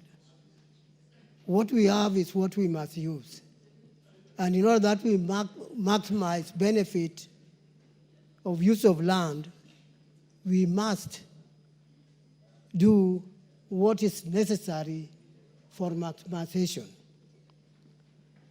Mr. Speaker, ever since we knew Kenya as an agricultural country, but we don't seem to be maintaining that philosophy of Kenya being an agricultural country, because our productivity, as the motion says, is declining. It is important we wake up before it is too late and maximize the use of the land that we have. If I start with agriculture, Mr. Speaker, I must say that we have not taken agriculture as a very, very important as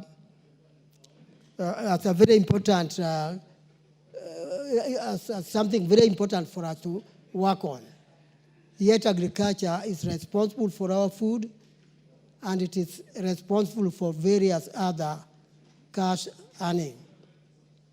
If we use our land properly for agriculture, we would be able to have food and also export our agricultural products. That will help our economy at a very high level, and I really appeal that we use all possible methods of improving agriculture. Even training of agriculturalists has gone down. Universities are not training enough number of agriculturists and extension officers. so that, you know, the trained staff could go out and help the ordinary people, telling them what to do and how to use their land in order that we can do our maximum. My colleagues have mentioned, and I agree, that sometimes you find a fertile land being used for building houses. And the dry land, if there is any dry area, maybe rocky and whatever, which would have been very useful for building the houses, that kind of piece of land is left lying idle and people rush for an area which can be used for agriculture. So in zoning that that is in the motion, we could guide people on how they can live, leaving the fertile land for agriculture, and a land which is not very fertile can be used for these other purposes like building houses. Mr. Speaker, I also want to say that on the commercial side, we need to have maybe our shopping centers built in areas which are not extremely productive agriculturally. We can be maximizing the use of our agriculture if we leave, like I said before, fertile land for agriculture and dry land for building these other purposes. If we use our land carefully, it will also help us to give necessary facilities to those who are living in a collective area where, you know, you have, call it a small residential place. People can be building their houses there so that if you bring water, the water will cover many people instead of, like I see in our area particularly, people building their homes scattered all over, making it very difficult for the government to give them necessary facilities. I support the idea that zoning of how we can be able to use our land is very important, and we must do it. It is only unfortunate that this kind of statement is coming late when people have already built beautiful houses out there on land that ought to have been spared for agriculture. Mr. Speaker, I support. Thank you. The Honorable Sarah Korere. Shukrani Mheshimiwa Spika. Mheshimiwa Spika, ningependa pia kuongeza sauti yangu katika kuchangia hoja hii ya kutaka pahala maalum kutengwa ili kuweza kuzalisha chakula katika nchi hii na pia pahala maalum pa majengo. Lakini Mheshimiwa Spika, sio pahala pa kuzalisha chakula kwa kilimo peke yake, manake pia ufugaji, Mheshimiwa Spika, ni kiinua uchumi muhimu sana katika nchi hii. Na Mheshimiwa Spika, hivi masiku za karibu tumeona kule kugawanya ardhi vipande vidogo ambaye haitaweza zalisha chakula hata kidogo. Kwetu sisi wafugaji ina hatari kubwa sana kwamba hivi karibuni tutashindwa kufuga, Mheshimiwa Spika. Na ni wazi kabisa na tunajua kwamba katika nchi hii Wakenya wanapenda sana nyama choma. Mheshimiwa Spika, nyama choma inapatikana tu kwa mifugo, ng'ombe, mbuzi, ngamia, kondoo na kadhalika. Na Mheshimiwa Spika, pahala kama vile Laikipia, kukigawanywa vipande vya ardhi kwota ekari, Mheshimiwa Spika, ufugaji tunaweka katika hatari kwa siku za nyusoni. Na Mheshimiwa Spika, inataka kabisa turudi kutathmini sheria za ardhi, manake ilivyo sasa ni baadhi ya majimbo machache sana ambaye bado imebaki na ardhi ya umma. Na Mheshimiwa Spika, Nitasema tu kwa sababu lazima niseme. Baadhi ya majimbo hayo, ile ardhi ya umma ambayo imebaki katika mikono ya magavana na wengine ambayo tunajua kwamba ardhi imekuwa devolved. Na Mheshimiwa Spika, imekuwa ni kwamba ni kama kuwekea mbuzi fisi wakawachunga. Manake hiyo ardhi imeliwa na wale mabwana. Mheshimiwa Spika, ukitembea jimbo la Laikipia, ni aibu kwamba kuna watu bado wanaitwa masquatter. Watu ambaye wameishi huko kwa miaka na mikaka, karne tangu jadi. Na Mheshimiwa Spika, wakati ardhi ya umma inatwaliwa, unapata wameenda kubeba watu kutoka jimbo jirani kuja kuwapa ardhi wakiitwa wahisani sijui wawekezaji, na jina wekezaji ama kwa kimombo investors imekuwa ni jina ya kuiba ardhi ya umma. Kwa hivyo Mheshimiwa Spika, aliyewasilisha hoja hii ni hoja muhimu sana, na nafikiri hatujachelewa sana. Inataka tudhathmini tena sheria za ardhi, manake tusipofanya hivyo, ardhi ni mojawapo ya sehemu muhimu sana ambayo hata inalete vita vya jamii kwa jamii, kwa sababu ya wale ambaye hawana ardhi kuona kwa kijisho wale ambayo wamekuja kunyakua ardhi yao. Kwa hivyo Mheshimiwa, naunga hoja hii mkono na nampongeza aliyewasilisha. Asante. Mheshimiwa John Kiarie.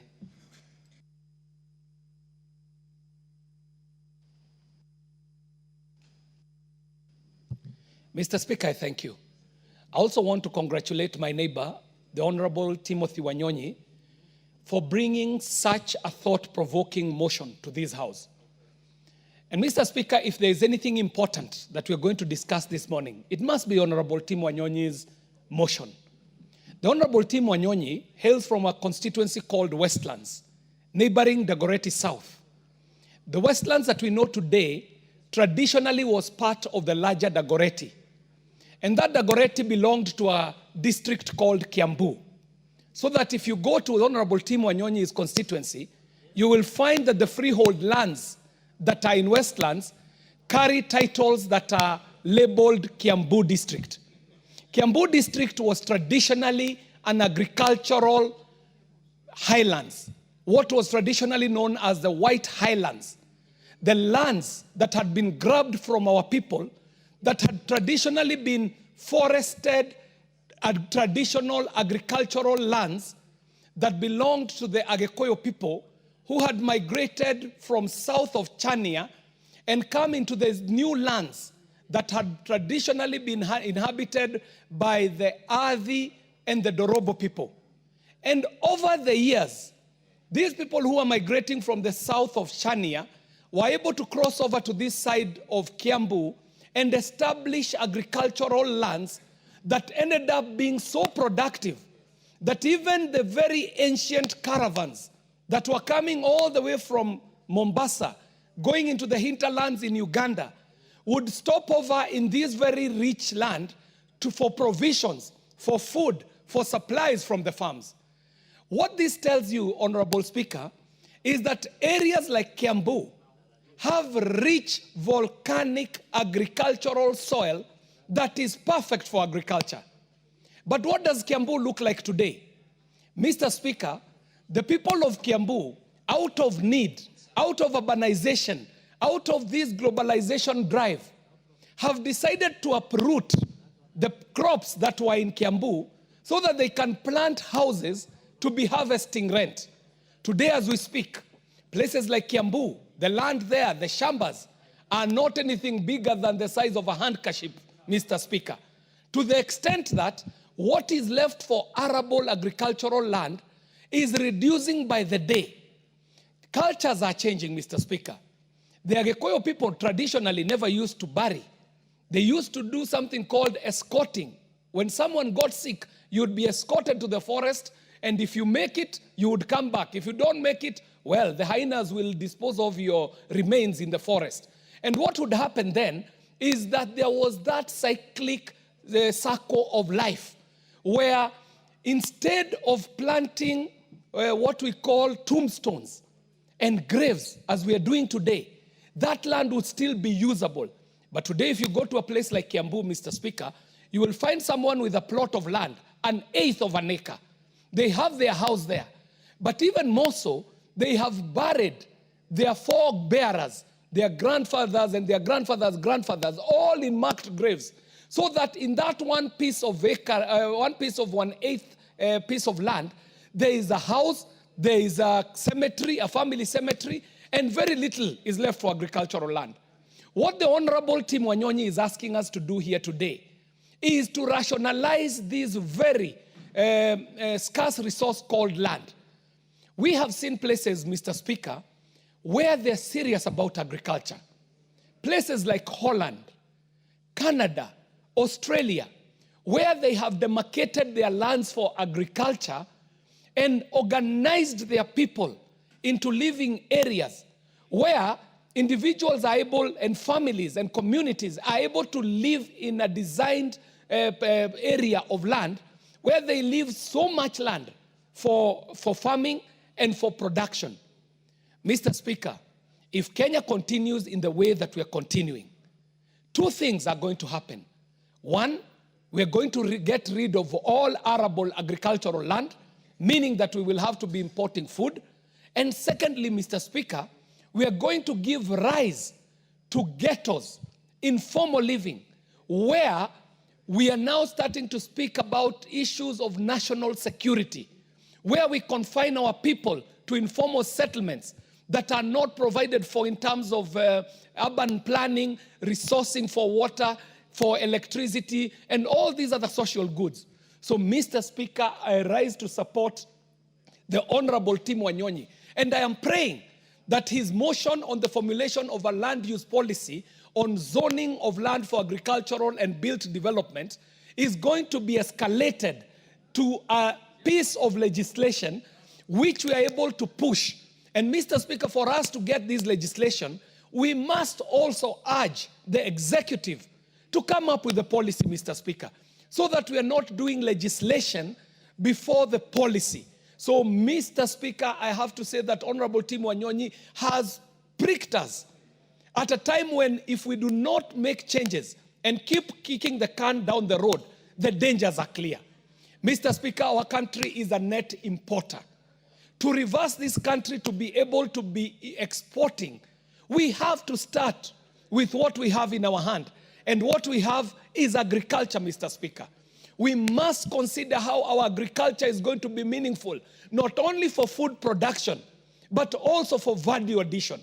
If we start doing value addition to our agricultural produce, Mr. Speaker, then we start walking on our way towards industrialization, and then we can achieve the aspirations that we seek as a country to become a middle-income earning country, even as was projected by Vision 2030. Mr. Speaker, I want to decry the move that we have taken in terms of our attachment to land, Mr. Speaker. Our attachment to land is so emotive to a point when land issues come up, we throw out reason out of the window. But what this motion is calling us to do, Mr. Speaker, is to consider that Kenya today has a population of 50 plus million Kenyans.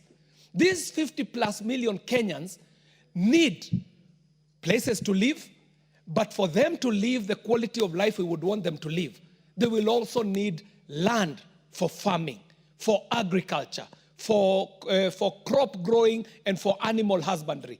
For us to be able to do that, we cannot continue in the haphazard manner of development that we have adopted. Mr. Speaker, the Honorable John Angeno is here, chairing a committee on housing and land and infrastructure. And what has happened in the last 3 years, Mr. Speaker, is to be celebrated in terms of the drive on affordable housing. Mr. Speaker, the model that has been brought forth by the affordable housing and the work that this committee did to make sure that this affordable housing is a reality is the way to go, Mr. Speaker, where Kenyans can agree that we shall set aside land for construction and built environment development, and we shall have land set aside for agriculture and for farming. Mr. Speaker, the housing drive, if you look at what has happened in the last 3 years, is not only dignifying the life of Kenyans, but it is also giving us an idea on how urban life can be planned. Mr. Speaker, I had the opportunity to join the Honorable John Angeno when the Mukuru slums were being, the people from the Mukuru slums were being issued with their keys to come into the new affordable housing in Mukuru, Mr. Speaker. And what I saw, Mr. Speaker, is phenomenal. That people who had spread out in a ghetto, in land innumerable, were able to be planned into these buildings that have good living, good amenities, good social goods provided, all the way from water to electricity to connectivity to Wi-Fi and so on. So, Mr. Speaker, what we are speaking about here today is not just theory. Kenya itself has demonstrated through affordable housing that if we put our mind to it, we can have good land set aside and zoned for agriculture, and we can have land set aside for built development. Mr. Speaker, I stand to support and I congratulate my neighbor, Honorable Tim Wanyonyi. Thank you for pricking our conscience. This is the line that countries should take towards demarcating land for built environment and land for agriculture. I thank you and I support this motion. Thank you very much. Well said. Before the member for Mirwa Dikir contributes, join me in welcoming students from Lukenya Academy, Mavoko Constituency, Machakos County. They're sitting in the Speaker's Gallery, with students also from Royal Brains School, Kiambaa Constituency, Kiambu County. They're all welcome to our proceedings this morning and to the Houses of Parliament. Hello, the Honorable John Angeno. Thank you, Mr. Speaker. On behalf of members of this House, Mr. Speaker, I wish also to welcome the students from various schools to this august House. And my plea to all of them is that discipline is the most fundamental item in our institutions. Just a few days, we have had incidences of students burning dormitories and classrooms. I wish to urge the students who are before this House today that the properties that are being destroyed belongs to you, belongs to your parents, belong to the society. So please, we urge you to be disciplined, and that is why you have also gotten the opportunity to come to this National Assembly. Mr. Speaker, I wish also to weigh in on this issue of land. And Mr. Speaker, on independence. Mr. Speaker, before independence, this country was colonized by foreigners.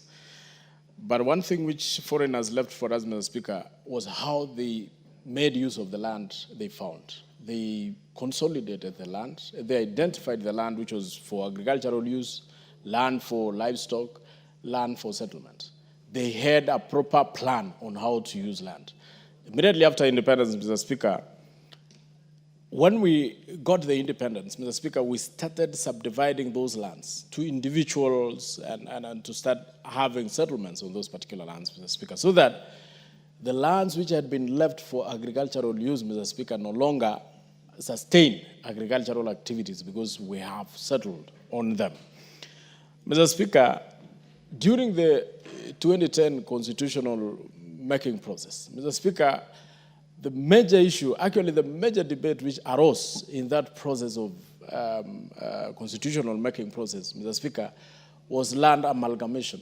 It was a question of how do we consolidate land so that we can have land for settlement and have land for agricultural use and land for development in matters of if it is an urban area. Mr. Speaker, it was a very heated debate, and many of us actually indulged in the fact that this constitution is not a good constitution because it may take land away from us, which actually, Mr. Speaker, later on we came to learn that it was a good idea. And that is why it was in article, it is actually put in Article 66, the matter to do with land use, planning of how to use land. Mr. Speaker, it is now that we are realizing, and I want to thank the member for bringing this motion before this House. And I would wish... The member for Westlands. The member for Westlands. Yes. And I would wish the member for Westlands introduce it as an amendment. Because, Mr. Speaker, the Constitution under Article 66 states that Parliament shall enact a legislation. Parliament, that is Article 66(2). Parliament shall enact a legislation ensuring that investment in property benefits local communities and their economics. Mr. Speaker, this one is based on the regulation of land use and property.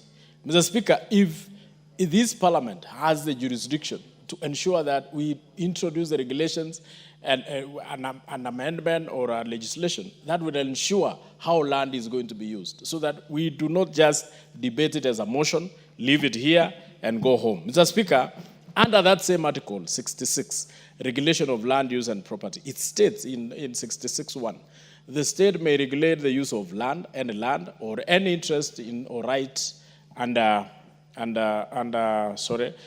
over any land in the interest of defense, public safety, public order, public morality, public health, or land use planning. Mr. Speaker, that is a part which I think this Constitution was trying to address, that we need to address how to use our land. The land has been subdivided. Many areas, Mr. Speaker, very arable areas, areas which agriculturally are viable for agriculture use, Mr. Speaker, has been used for settlement.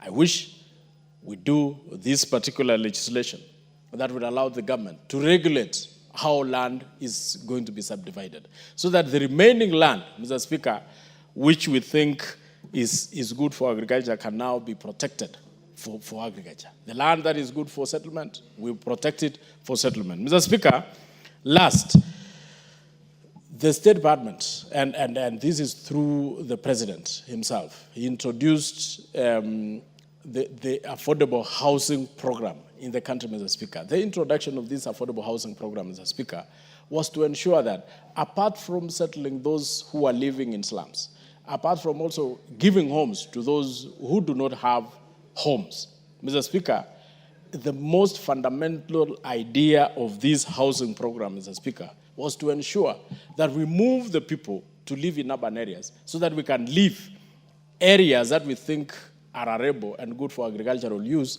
to be used for agricultural use. Mr. Speaker, because we need food.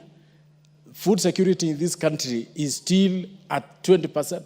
Mr. Speaker, we are not food secure just because we do not have land to till. Most of the land has been used for settlement. So, Mr. Speaker, with the introduction, and I want to thank the President for introducing this particular vital element in our society, that let us build homes for our people, and then our people should now move to those particular homes and leave the land to be tilled or to be used for agricultural use. Mr. Speaker, on that note, Mr. Speaker, and we have seen so many areas, Mr. Speaker, which have exercised the same wisdom. Countries like US, UK, Russia, and so many other countries, Mr. Speaker, they actually put people in one settlement area and leave the rest of the land to be tilled, either by the government or by the people themselves. Mr. Speaker, if we were to follow the same concept, Mr. Speaker, our country can be food secure. We can have proper land that can be used for tilling, for agricultural use, for livestock keeping, and many other activities, Mr. Speaker. So I wish to support the member for introducing this particular motion.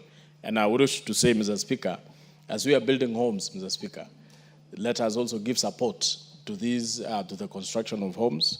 Let us give support to the President. Let us continue contributing towards building of these homes. And let us ensure that those homes are owned by the people, those very people from the lower cadre of the society.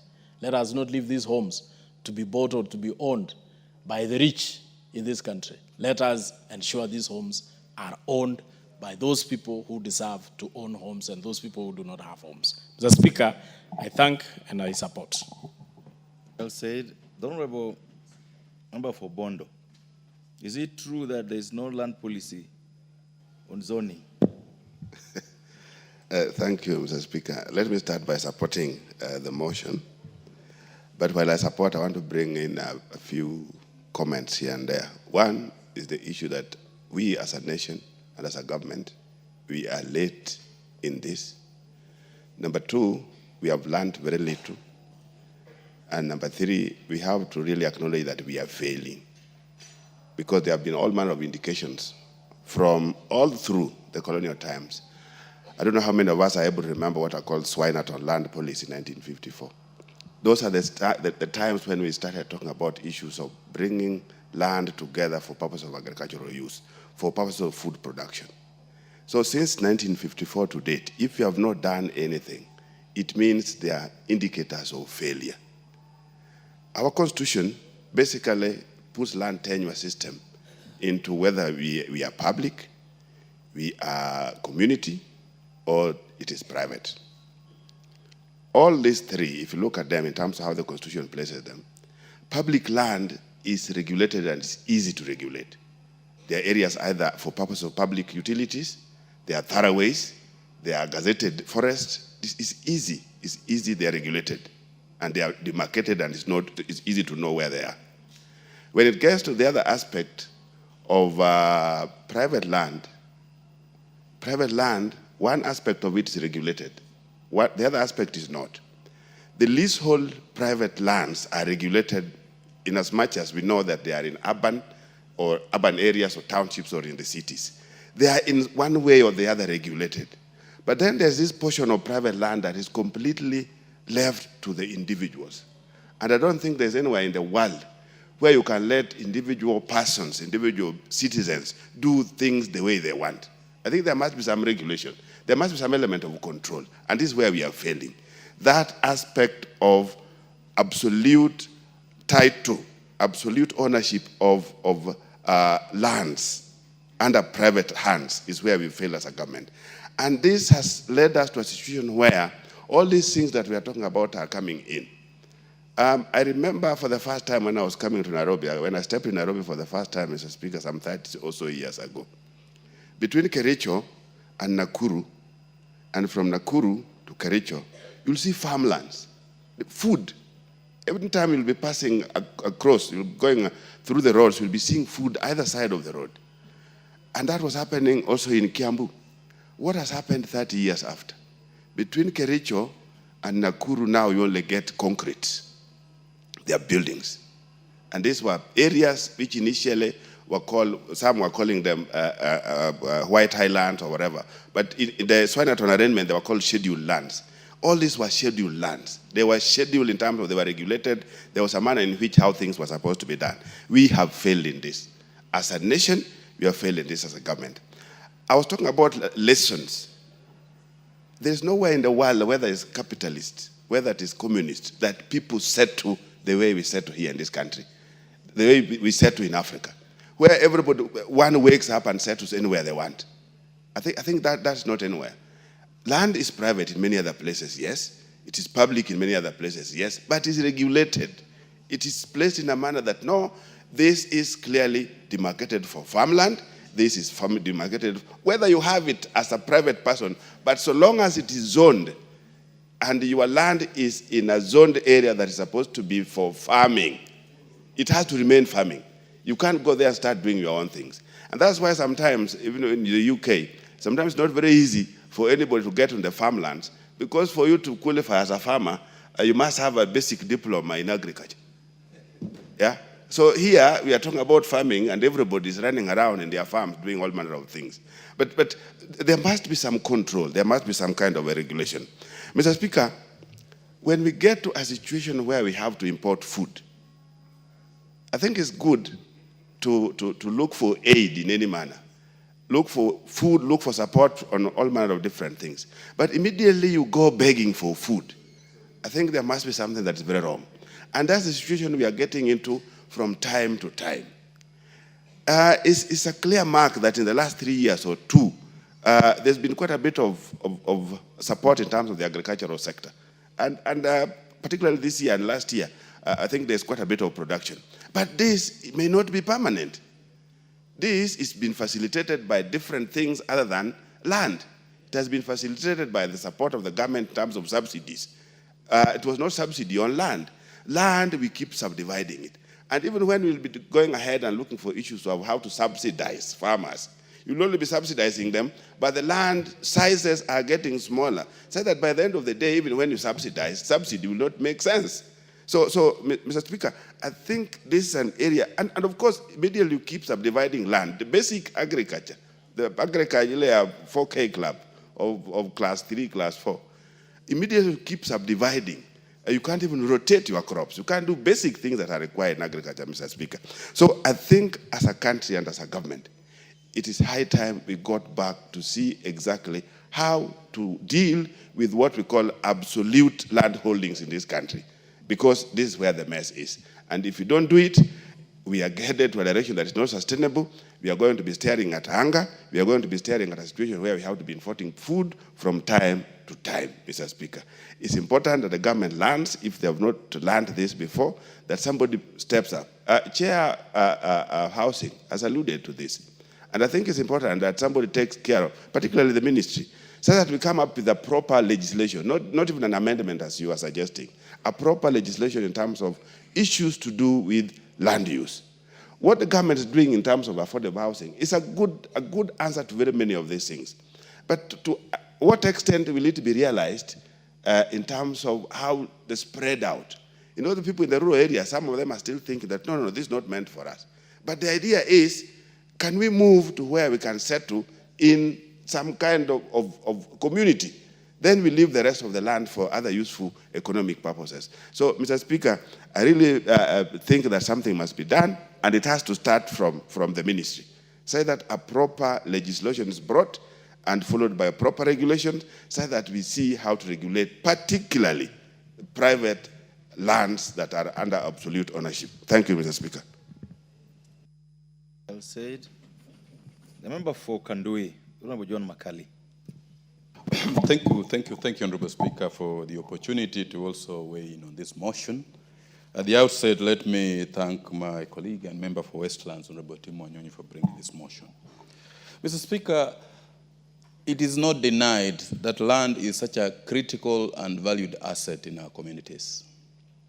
It is not also denied that at the moment where we are, we have a lot of problems touching on how we use our land.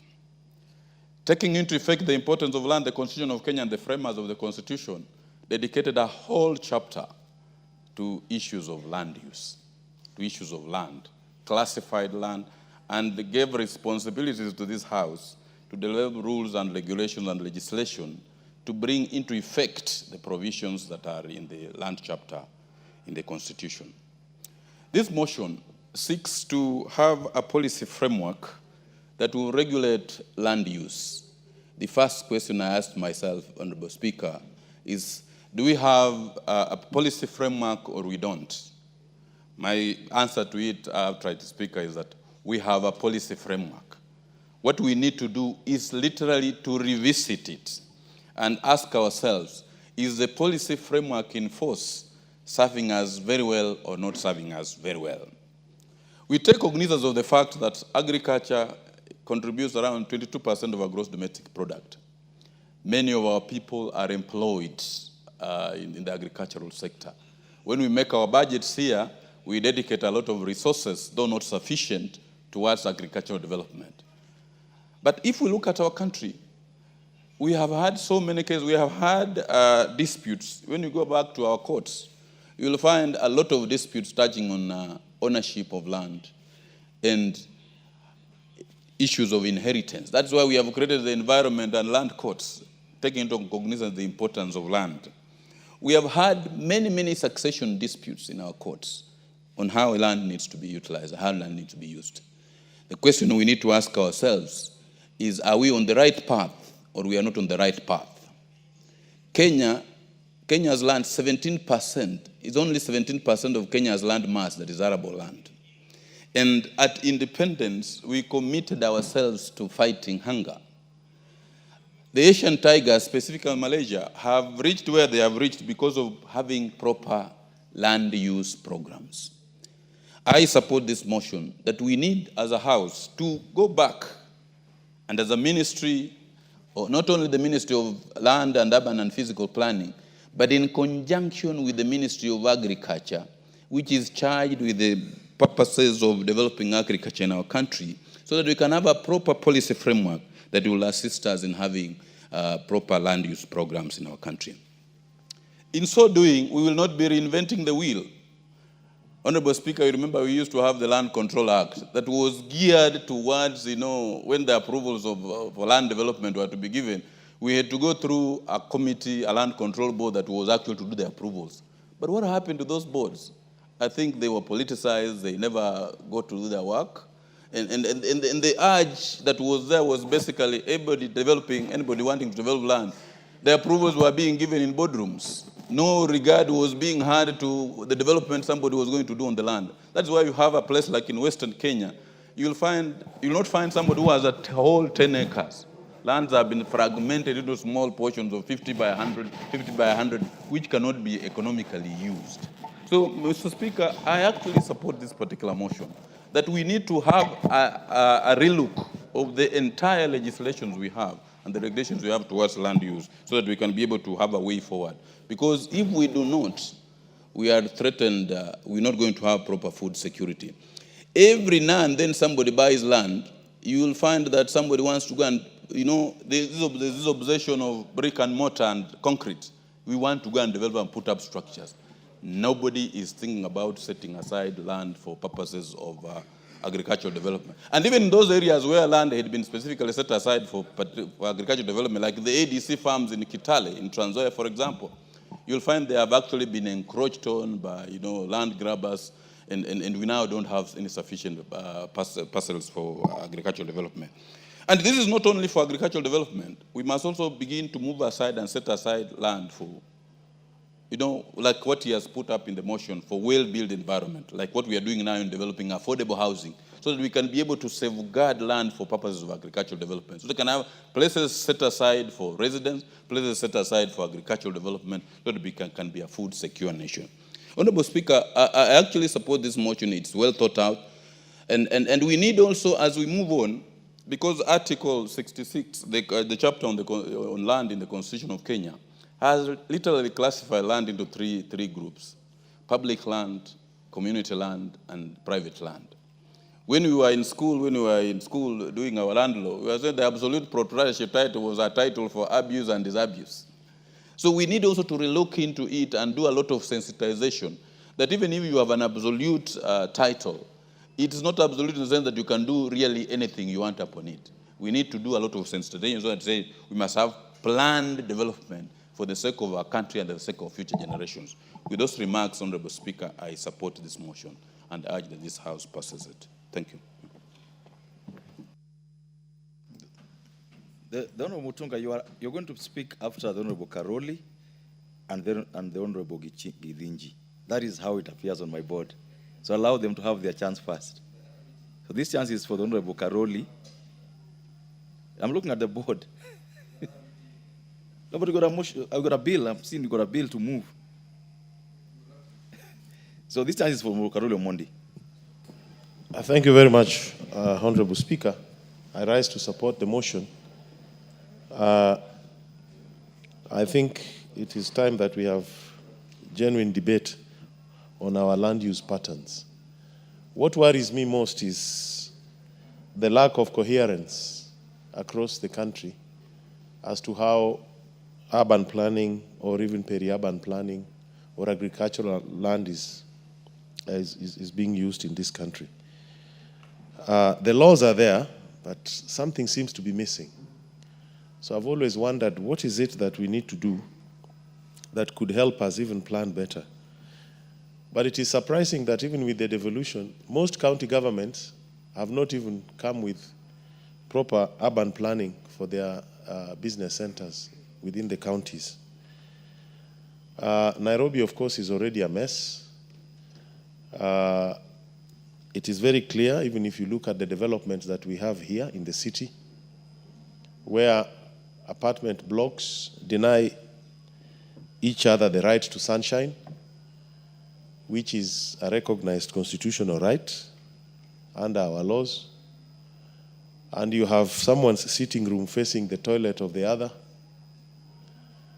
And you have high-rise buildings that, frankly speaking, in 20 years will be concrete slums, because we have seen that from experience in other jurisdictions. When the lifts break down and the people can't maintain the utilities around those construction sites. But this urban nightmare is not as profound as what will happen in the rural areas, where agricultural land has actually been reduced significantly to a point that the issue of food security or food insecurity is now an issue of major concern to us. I don't think many areas of this country today have farmers who can practice mechanized farming on 100 acres or 200 acres for any particular crop.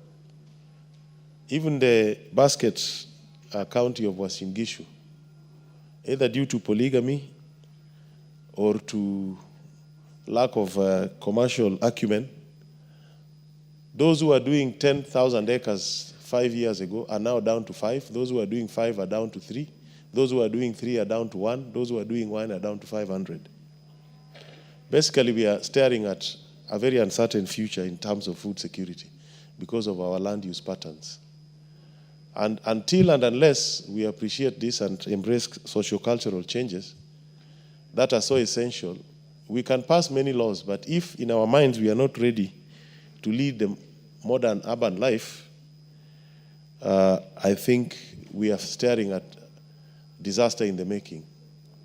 There's not enough land in many areas for food production. And even the little that there is quickly being turned into concrete jungle. But the people who have really taken care of our environment well, the pastoralist communities, are also facing an existential threat now. Because the group ranches have all disappeared, the lands have been subdivided, the free movement of cattle has been curtailed, and we are staring at, again, a very heavy socioeconomic disruption to the economic activities. And that is why every time the big land grabbers that we know, the politicians, take huge parcels of land among the pastoralists, as soon as they lose power, the farms are invaded, the fences are cut, people are back. You can see it down here in Maimahiu. And I think it is going to happen in many places. So we need to look at this thing, both from urban planning setup, but also agricultural production, and see that we secure ourselves and also deal with potential areas that will bring social unrest, especially among the pastoralist communities. Because what is happening in Kajiado, in Narok, in parts of Samburu, Laikipia, is not a recipe for peace, but for warfare. And over time, we will come to face that reality.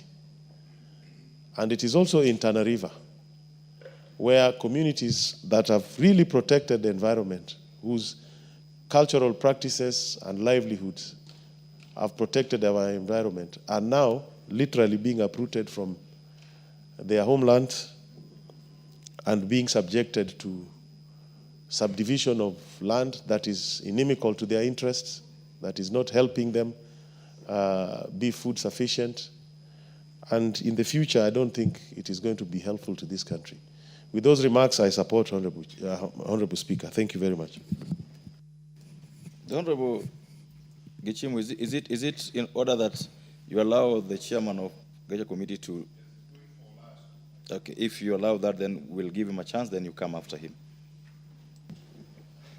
Thank you very much, Honorable Speaker and Honorable Wishimo, for that consideration. Honorable Speaker, I would wish to thank the Honorable Nyonyi for this very important motion. Honorable Speaker, I am very sure that Honorable Nyonyi is speaking from experience, because the constituency he represents was once a farming lad, and today only flowers and houses have grown on that particular land, besides, of course, the roads. Honorable Speaker, If somebody spoke from a county like Kiambu and saying we are under threat, they will be speaking a lot of reality. If somebody spoke from a county like Trans Nzoia, for instance, and say that we are under threat as a country because of land subdivision, you will still be speaking the truth. When I speak, I remember one time in 2008 when there was the clashes, and I was heading an organization that was a lobbying group, and we thought it was the prime time to lobby the government on the issues of land use. That time there was clashes, and the burnt forest was completely burnt. The farms were burnt, the houses were burnt. We did a position paper as an organization and presented it to the then government. The government did not take us seriously, and we therefore decided to present it to the opposition, ended by the Honorable Raila Odinga. And I remember very well, the current president of Kenya was sitting in that meeting. Our presentation was very simple, that burnt forest is completely burnt. And burnt forest was occupied by all ethnic communities of Kenya. And the only way to kill ethnicity is to kill the separation of individuals on farms. Have a policy for land use, have security system for the land itself and for the crops and livestock on land, and have a policy for the habitation area. So our proposal was, let us bring all these people to one corner of burnt forests. Let us put high-risers as a government. It's a classical example of consolidation. And then allow people to ballot for the houses. Then create schools in the neighborhood, create playgrounds in the neighborhood, create communities that are integrated.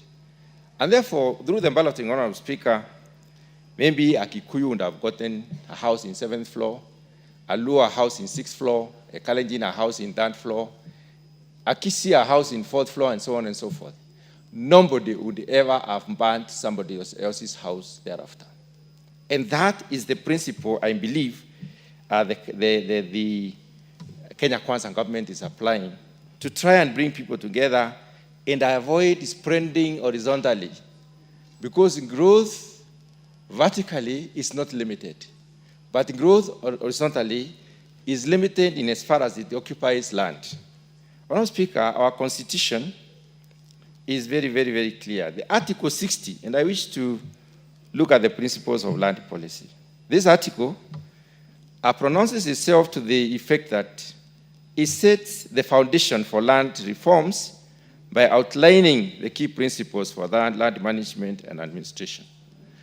Brings out the issue of equity on access to land, which has been overexploited in this country, security of land rights, sustainable and the productive management of land resources, transparent use of, transparent and cost-effective administration of land, sound conservation of ecological sites, ecologically sensitive areas, elimination of gender discrimination in land and property matters, and encouragement of community participation in land dispute. In this policy provision, there is nothing on demarcation of land and specification of use for optimization of economic, benefit from such land. Madam Speaker, the former speakers have alluded to the way the Constitution describes land. But what have we done as a country since we got the new Constitution? In 2012, we had the National Land Act of 2012, which was enacted basically to give effect to the constitutional provision by revising the consolidation and consolidating various land laws and ensuring sustainable land management. Sustainable land management has the connotation of the user of the land. Madam Speaker, on community land, there is a Community Land Act of 2016, which basically operationalizes Article 63. And then there is a National Land Commission, which came up in 2012, basically to look at the legal framework for the national land, the legal framework for the commission itself as a government gatekeeper. Madam Speaker, having said that, we are saying that our constitution recognizes the importance of land, and the importance of organizing ourselves in terms of the user. I like this particular motion because it brings about land and agriculture and combines the two very well. I'll say that it is important because agriculture happens on land, and very little agriculture, what is called hydroponics, may happen outside land, but all the agriculture as we know it happens on land. So if we do not use land sustainably, it therefore implies that we jeopardize the possibilities of the future generations to benefit from the land as a resource and as a provision. So this relationship on land itself and agriculture is very, very key. And I want to loop in the issue of environment. Environment happens also on land. And the land management has a connotation of improvement of the environment. Honourable Speaker, as a country, we have aimed a lot more on segmentation, on subdivision, on monetization of land. The predicament we are in is that we do not look at land in view of its user. There is documentary evidence, which is empirically proven, that about 16 to 17% of land in agriculture is available for crop production without requiring irrigation. What that means is that we can only grow crops in about 17% at most without irrigation, either supplementary irrigation or entire infrastructural set of irrigation. Honourable Speaker, what that tells us is that we need to be extremely careful. But then let's look at where is that 16% or 17% of agricultural land. It is around central Kenya, it's in the Western Islands, it is in the southwestern islands, and around Mount Kenya region. Honourable Speaker, that land has been put into alternative use. And I would like to say this, that whenever we put up a building, a brick building or a stone building on land, we deny agricultural use for that land for more than 100 years, unless some deliberate effort is put in place to demolish, carry away the rock, and then rehabilitate the soil. So, Honourable Speaker, I hate to interrupt you, but based on the places you've mentioned, what do you say about the deliberate policy then of or unclassifying lands in Nyanza, Western Kenya, where we are told we couldn't do coffee, yet coffee can do very well in Western and Nyanza. We are told we could not do crops because they are, in quotes, white crops. How does that add into what you are debating now? Honourable Speaker, agriculture is professionally organized in the sense that there is clear identification of the agroecologies in Kenya. There are about 7. In those agroecologies, there is also the linkage between the agroecological zone and the crops and livestock that can do well in those, that can optimize the use of those zones. So most of the areas in this country can be used for specific purposes based on the degree of optimization and the correctness of linkage. Now, we are discovering slowly that the greater Rift Valley can be used for coffee production. We're also discovering that Nyanza, some parts of Nyanza can be used for coffee production. But this was not there in the past, has not been exploited as it were. As advancements have gone on research, in terms of producing relevant varieties and cultivars that would suit a given area, then we give such areas some relevance in terms of productivity. So it is possible to use such land for that particular purpose. Honourable Speaker, when did we go wrong? We went wrong at the point of when we decided to form land buying companies, and then instead of utilizing the piece of land as a unit, all of us as members of that particular land buying company, we decided to subdivide it into give me a minute more. Individuals. And that is why we went wrong. We need to go back there. Honourable Speaker, when I look at Nairobi and wonder, when I look at Nairobi and I wonder where is Nairobi growing to, it would be very gratifying if Nairobi was growing towards the Rift Valley. Because along the escarpment, we would have the most beautiful houses in this world, overlooking the valley and also giving people an opportunity to watch sunset. But we are growing towards Kiambu. We are taking up the land that will be used for crop production, For our young nation and becoming younger by the day, Honorable Speaker, because I don't think we are very serious in terms of family planning, we are becoming younger and younger because the pyramid is like that. Very few people who are old and very many people who are young. And we are misusing or rather taking away the opportunities for the young people, even in that particular issue. So what do we need to do? We need to reorganize our land. We need to set aside land for agriculture, land for housing, land for urbanization. And then we need to have different rates for this land. Let us not monetize land as a commodity. Let us say this land is for agriculture and this is the price of land here. And you can only do agriculture in this particular area. There should be no change of use when it comes to agricultural land. Well said. Honorable Gichime. Thank you, Honorable Speaker, for allowing me also to weigh in this very, very important motion by Honorable Tim Wanyonyi, member for Westlands. Honorable Speaker, as I support this motion, I also support it with some rider because there exists a policy on land zoning in this country under the Physical and Land Use Planning Act, which separates land or zones runs into residential, commercial, agricultural, and industrial. However, what lacks, I believe, it's not on general policy on zoning. It's now a policy on specific land that has been zoned for agricultural use, so that that land can be optimally utilized for agriculture, so that within the areas that have been zoned for agriculture, we specifically, or the policy would specifically preserve it for agriculture and have some areas within for settlement. And that policy would really help because it would mitigate against the effects, the negative effects of the climate change, because a lot of land would be used for agriculture. And also, the services to the people. If like 1,000 acres are zoned for agriculture, and probably people are consolidated within a smaller area of about maybe 5 acres or so, then it will be easy for people to be provided services like roads, electricity, water, schools, and all the other amenities together. And it will be very easy and cheaper even for the government.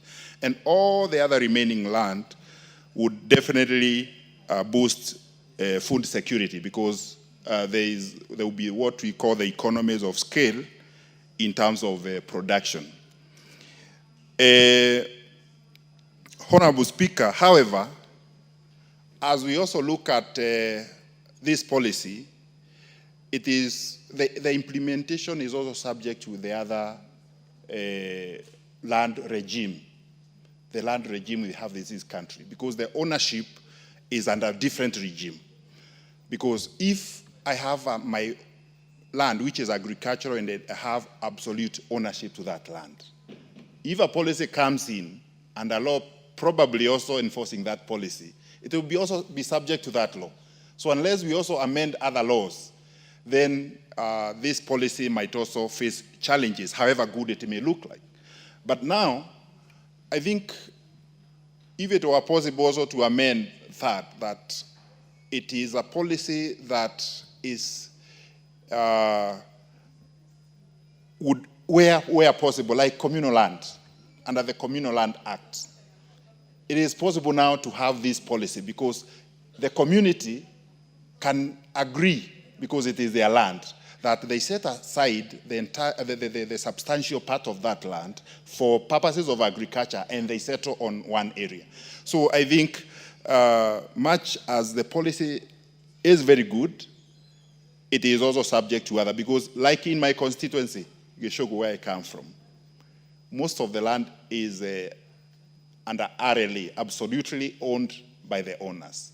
And of course, with time, they've also been able to subdivide this land into smaller portions of land. And of course, it may not be practicable in such areas. But I think where we have now bigger chunks of land left in this country, I think it would be easy to convince communities where such lands exist, including in Maasai land, where Honorable Parashina comes from, to accept that it can work so that they can be able to boost food security and earn more. And that policy on that situation has happened in many other countries. We have seen in Netherlands, it works very well. We've also seen in Israel, where we have the kibbutz system, whereby people own land and live in just smaller areas where their services can be provided, and they own the entire land in shares or in whichever way they may agree to share the proceeds of the land. However, Honorable Speaker, in general, I do support, but I believe this policy, even if it goes through this parliament, will also face challenges because there is the existence of other laws that also people have rights to. Honorable Speaker, I support. Thank you. Well said. Member for Sirisia. Thank you very much, Honorable Speaker, for giving me a chance also to contribute on this motion. I rise to support the motion, Honorable Speaker, motion number 044 of 2023, moved by the Honorable Tim Wanyonyi, MP Westlands, for government through the Ministry of Land, Public Works, Housing, and Urban Development. Honorable Speaker, land is not just an asset. It is a foundation of our national economy, identity, and future prosperity. Honorable Speaker, agriculture particularly remains the key significant economic drive.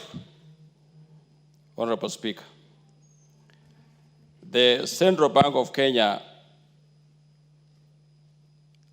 Honorable Speaker, through Agriculture Sector Survey 2022, estimated that agriculture contributes 22% directly and indirectly 27%, Honorable Speaker.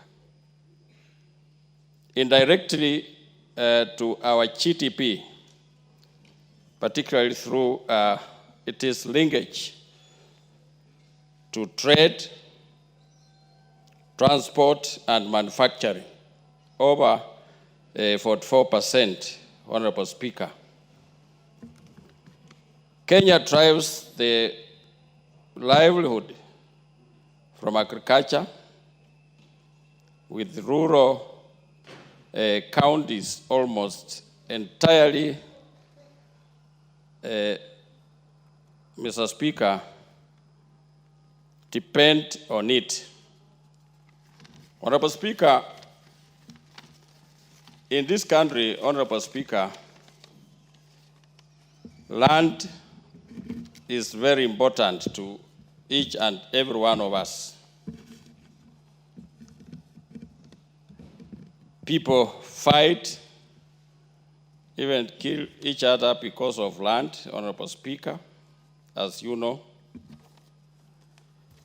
Honorable Speaker, I call this House to support this motion as a forward-looking national policy that can help this country. Honorable Speaker, this motion calls for a government to act within its constitutional policy and mandate to create a zoning framework for the surplus agriculture and land from land marked for settlement and commercial development.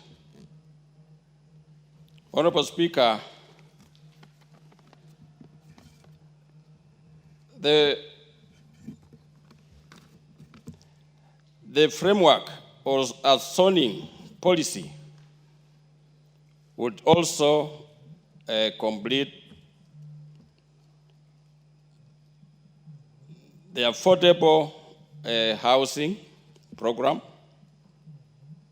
because in that housing projects are implemented within a designed, build up a zoning, and also in a high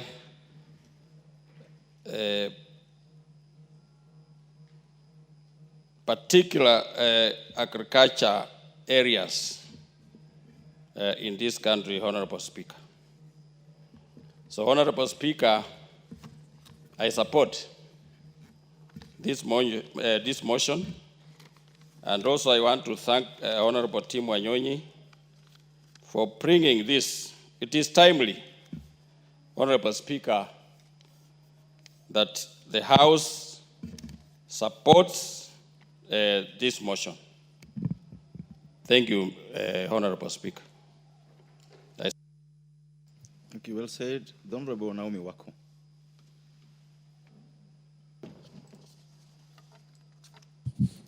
Thank you, Honorable Speaker, for allowing me to contribute to this very important motion, as I also congratulate Honorable Wanyonyi, Tim Wanyonyi, for coming up with this formulation of land use policy on zoning of land for agriculture and building development.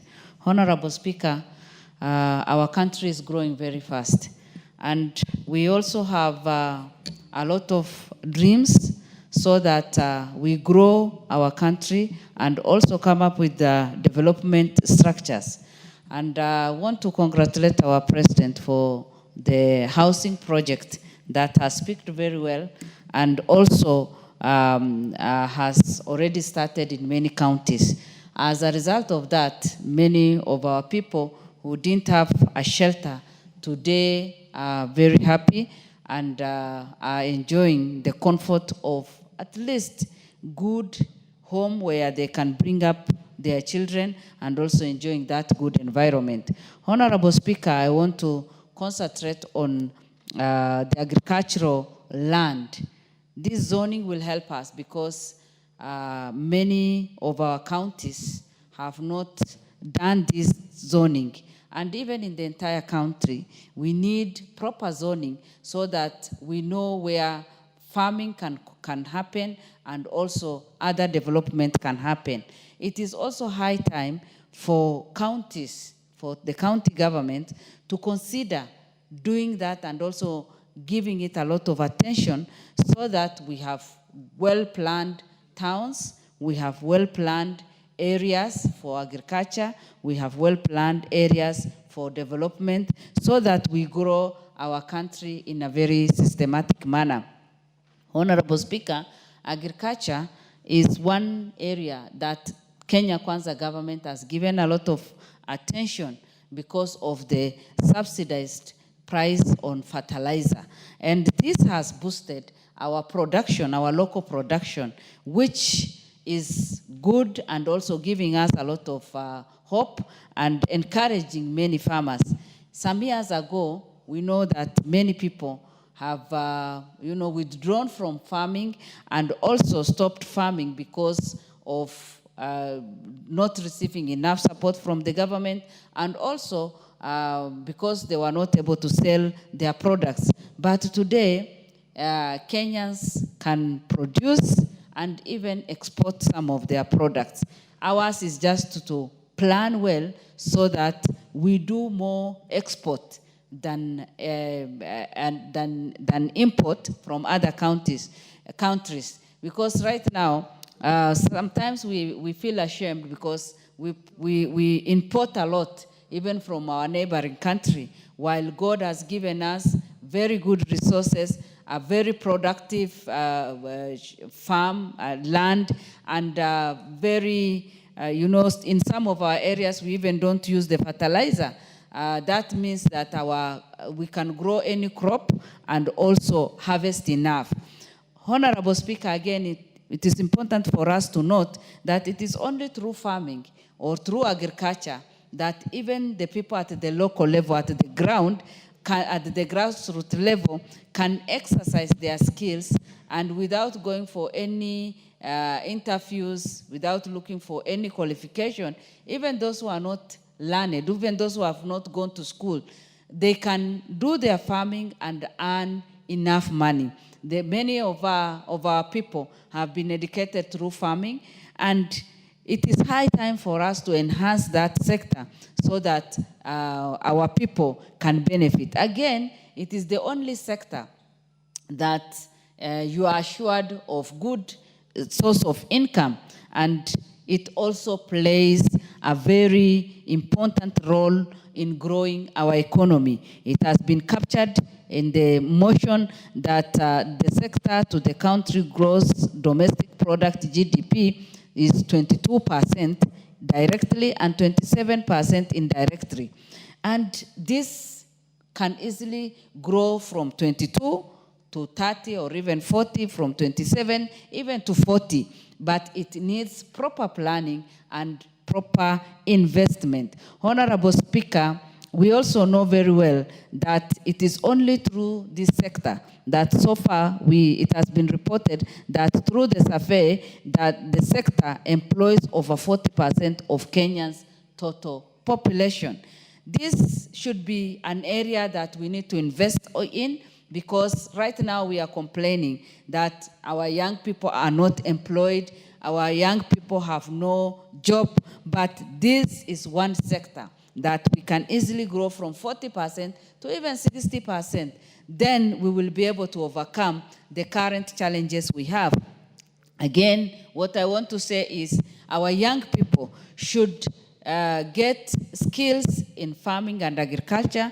We should take our young people so that they can be well educated, so that we can manage the farms and also this sector very well with a lot of knowledge and earn all that we need to earn from it. Honorable Speaker, we know very well that most of our people today are very far, and they are very far, and some are in ASAL areas. We cannot depend on the normal rainy seasons anymore. So if, as a government, we can also invest in irrigation of farming, so that every village can have at least somewhere where they can do at least their kitchen farming and have some products there, and also like the Galana Kulalu, where we have the irrigation, and improve on that, because as a country we should be challenged. If you look at Dubai and even Israel before all this, it is a desert, but they have transformed their country into something else. And they produce enough food from the desert. And in fact, they have the best fruits, they have the best, almost everything the best.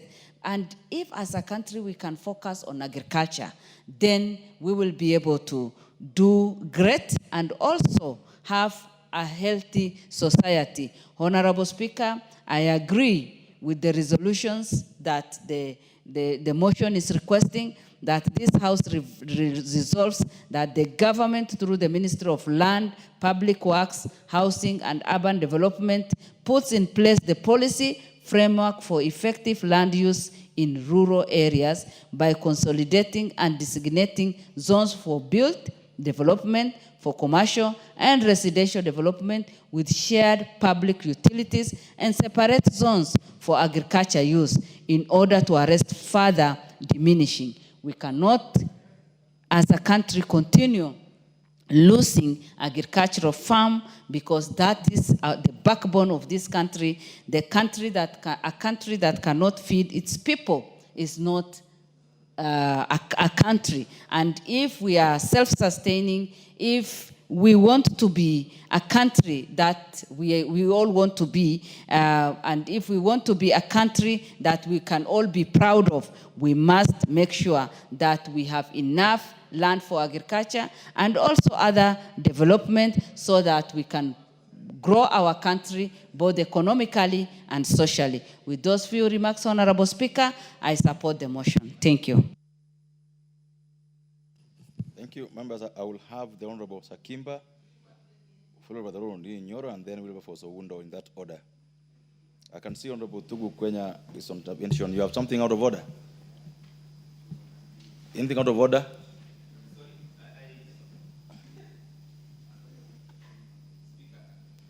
Speaker, there's nothing that is out of order. So you walked in? Yeah, I pressed, but I missed, but then I couldn't change. So okay. I'm just queuing to speak. Okay, you are the last one in the queue. Okay, Mr. Speaker. Thank you.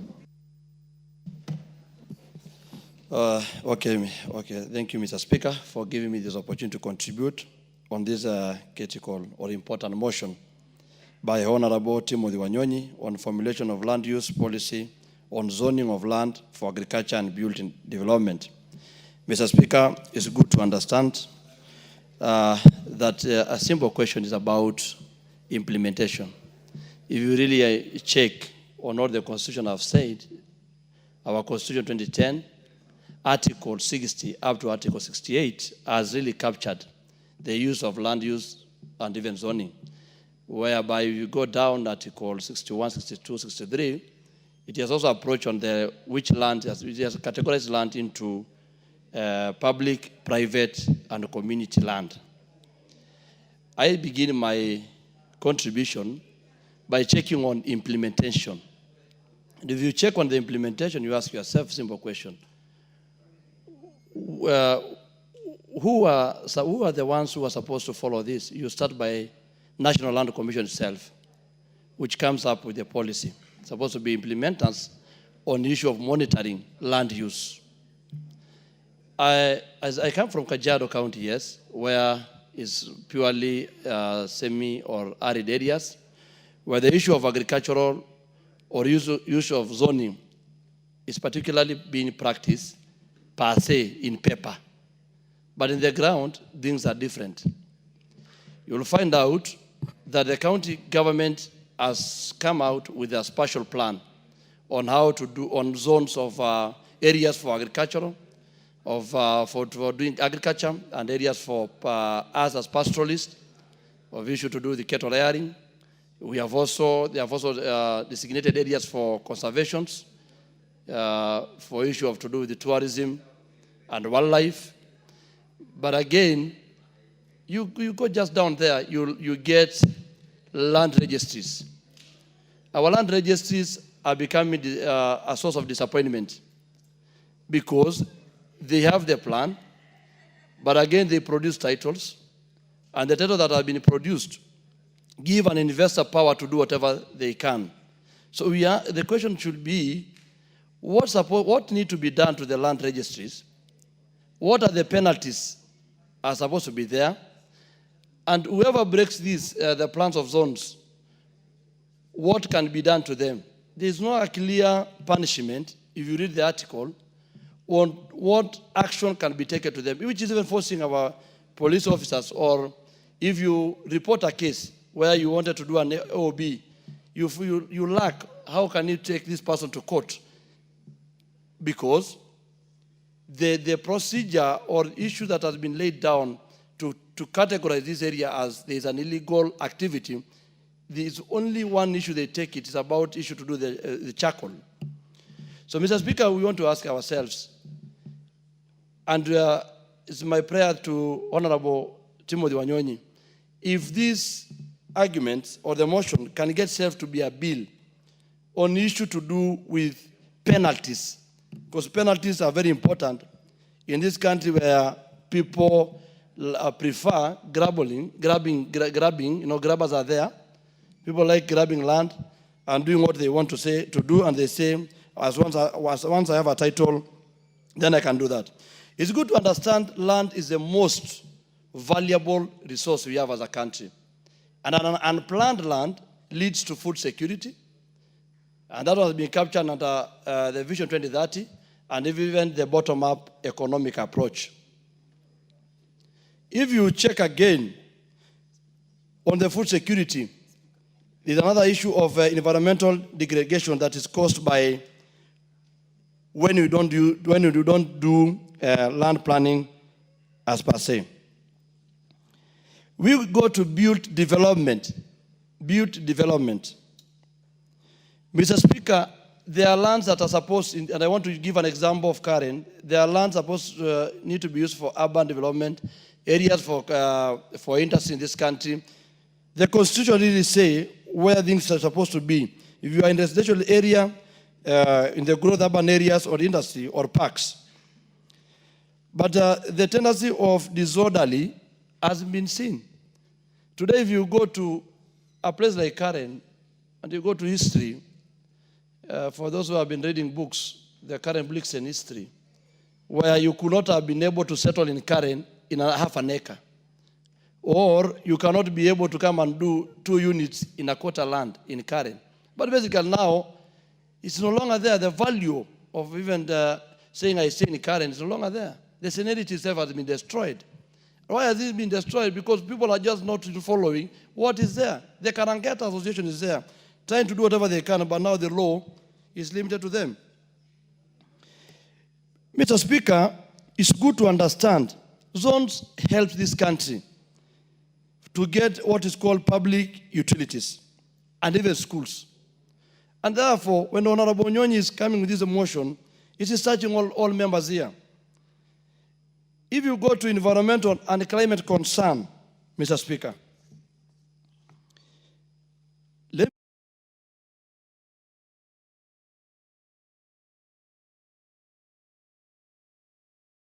go the entire Kajiado County, because I'm saying we are arid and semi-arid areas.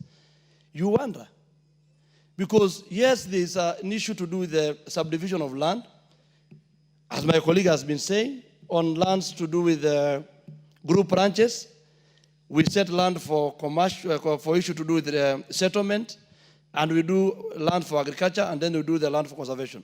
Now people in Nairobi, those guys who call themselves big giants, they come, they buy land as like shares or whatever they want, they call them. They buy big size of land. Then after maybe 6 months down the line, you find the whole forest, where the places which were green, where there was water catchments, has been destroyed. The guy is busy putting cabbages. The guy is busy putting other things there in the land. And then when you ask them, they tell you, as long as I bought the land, you can't question me. And we have seen now, that one has destroyed, Mr. Speaker, as indigenous or pastoralists. That's a levering that the big giants have on our land when they understand that we have done zoning. Purposely we have done zoning. They come there and cheat our communities. And when they cheat them, now they start doing big projects. They don't understand my communities or pastoralists. Land to us is too emotional. You cannot have a community that surrender land for tourism, yes, and surrender land for wildlife. So you find like 100,000 of acres have been set aside for even wildlife to promote our tourism. That is our source of income. And that is being the source of our income, you find also is also our source of our pride.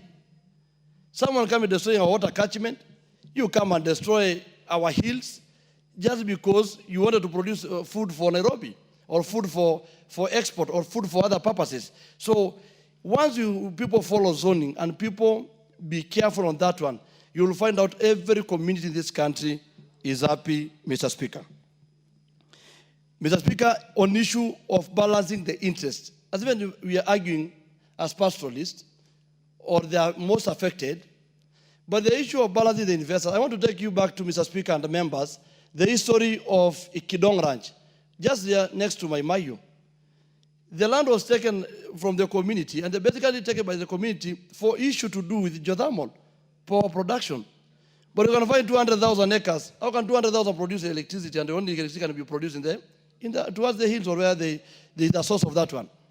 So you'll find out, Mr. Speaker, that if at all we want to balance the interest of everyone, the only way to balance the interest of every community, of investors, of people who have resources, is by having the zoning. I've talked about the historical injustice, Mr. Speaker. I urge this House, because we all understand that Article 68 is still open of our Constitution, that is mandating this House to check on what need to be added, on what need to be done, to ensure that everything is sorted out to help our people.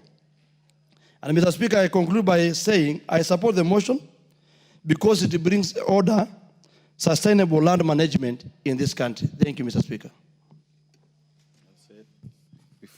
Before the member for Kiharu, fellow members, join me in welcoming the students from Ongata Academy, Kajedo North Constituency, Kajedo County. They are seated in the public gallery and they are welcomed for our proceedings this afternoon. Go ahead. Thank you very much, Mr. Speaker, for this chance to contribute to this motion. And it's timely and it's important for us to think about zoning of land, and especially for various uses. And there are various categories of zoning, Honorable Speaker, that I may wish to address. One is in terms of ownership, but the second layer is in terms of use. In terms of ownership, it is important for us to be very clear-minded on what is private land, what is public land, and also what is community land. Honorable Speaker, I have seen also that we need a lot of efficiency when we dezone or when we reallocate the zoning, and especially in terms of ownership. When we intend to do development projects in Kenya, Honorable Speaker, development projects are only done on public land because we are investing public resources. But we have seen the previous owners of this land agonizing all the time when it comes to compensation of that land, Honorable Speaker.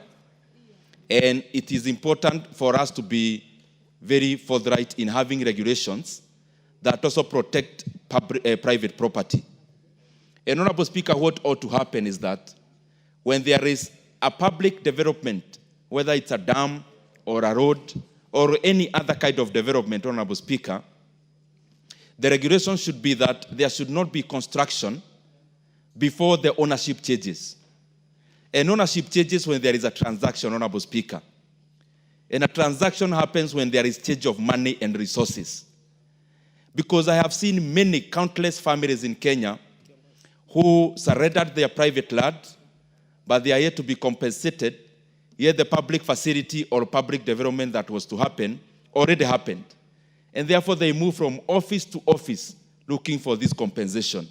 We need to be forthright and clear-minded in also safeguarding the sanctity of private ownership of property, Honorable Speaker, and especially when it comes to government taking up those properties. The other thing, Honorable Speaker, is in terms of use. And use can be in many ways. It can be in terms of industrialization, industrial zones. It could be in terms of development that is residential, commercial. It could also be in terms of agriculture, Honorable Speaker. And in that respect, I believe in terms of the zoning of this land, what we have in mind, Honorable Speaker, is especially agriculture. But Honorable Speaker, it is important for us as this House to constantly also be aware of the level at which agriculture should be involved in our economy. Honorable Speaker, all the time when we are doing policy, we are very keen to exalt primary production and especially agriculture, simply because many times policymakers are also elected by the people and they are politicians, and therefore we try to appeal where the majority of the people are. But Honorable Speaker, it does not necessarily mean that agriculture and primary production is necessarily the best thing for an economy. Honorable Speaker, actually, when you are defining a developed country. Developed country would be like the OECD countries, Honorable Speaker, like the US, the UK, most of the Europe countries, and currently, of course, having Asia in it, Honorable Speaker. When you give all the definitions in terms of GDP per capita, GDP, and all the rest, one other definition of a developed country is a country where agriculture constitutes less than 10% of the GDP, not more. And therefore, if we seek to be a developed country, we must not be very happy when you are submitting in this house how agriculture accounts for 18% of our GDP, because it means we have a lot of catching up to do. A country like the US, Honorable Speaker, even with the large-scale farming that happens there, agriculture accounts for less than 4% of the US economy. China, which is now growing, Honorable Speaker, agriculture accounts for 7 to 8% of their GDP. More interestingly, Honorable Speaker, a country like Germany, the involvement of agriculture to GDP is 0.97%. And Honorable Speaker, it is actually below 1% in many of those OECD countries. And therefore, it calls us on one thing also to reflect. Why is that so? Why should agriculture not account for 10% of the GDP in a developed country? It is because many times also we confuse agriculture and farming. Honorable Speaker, agriculture is a chain.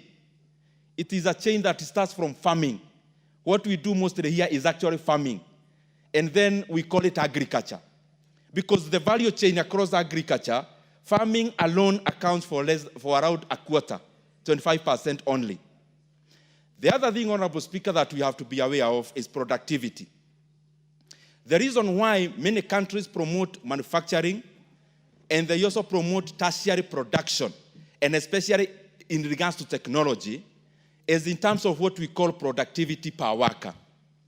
If you measure a GDP productivity per worker in Kenya, Honorable Speaker, and you compare the same to a person in China and a person in the US, then you see why countries grow faster when they ascend from primary production to the other two kinds of production, and especially when they shed off primary production, where agriculture is domiciled, not to have an oversized involvement in the GDP, Honorable Speaker. And I was talking about productivity. In Kenya, we say agriculture is the dominant thing that we do. But why is it that a sector that is employing over 70% of the rural population, how comes it only contributes less than 18% of our GDP? Then it shows that a very small fraction of the GDP carries a huge size of our population. Meaning, if you prorate that, it shows that productivity in agriculture is very low. Because again, agriculture in Kenya, Honorable Speaker, is also not mechanized. So what we are calling agriculture is also subsistence, Honorable Speaker. And therefore, we need to do much more. If we need agriculture to be something that is helping our economy, one thing we have to do, number one, is to mechanize. But number two is not to stop at agriculture. Is to look at the synergies. Is to look at agriculture value addition and manufacturing value addition, so that there is a blend, Honorable Speaker, and there is a communication in terms of this side of the economy communicates to the other. Honorable Speaker, let me give you some of the figures, and especially citing government figures itself. Yes. Would it be wrong if agriculture contributed 70% of our GDP, real agriculture? Would it not make us develop? It would be very wrong, Honorable Speaker. Why? Because productivity per worker is what makes GDP of a country spur and go up. So if you have so many people engaging in a low level of equilibrium, low level of equilibrium meaning they are trapped, that you can't go past this ceiling. You are engaging in raw agriculture. So whatever you do as a farmer, 1 acre of land can only give you too much. You cannot scale past that. Because one land is, that piece of land is that piece of land. The other thing, Honorable Speaker, even as I answer you, agriculture is based on something we call decreasing return to scale. The other two, that is manufacturing and tertiary production, are based on something we call increasing return to scale. What does this mean? When you have a piece of land like the size of Kenya, what we do, and we are encouraged to do all the time, is to first till the land where land is fertile. And therefore, production starts at the peak. When you have a piece of land, you don't go you start with where you have red soil. You cultivate that. After you cultivate that, that is when you go to the other parts of the land. What does that mean? As you start agriculture, you start cultivating in areas that require very little input for optimal output. But, Honorable Speaker, as you progress, then you move to areas that need irrigation. Irrigation is an input. It increases cost, Honorable Speaker. So it is diminishing return to scale. But manufacturing and tertiary production is increasing. And therefore, it's much more possible to scale when it comes to manufacturing. It is much more possible to scale when you're talking about tertiary production, and especially in tech. And that is why our economy, Kenya and Africa, must embrace that we have to keep on diminishing the involvement of agriculture in our GDP and hating the others. Again, Honorable Speaker, the produce from agriculture are based on what we call market.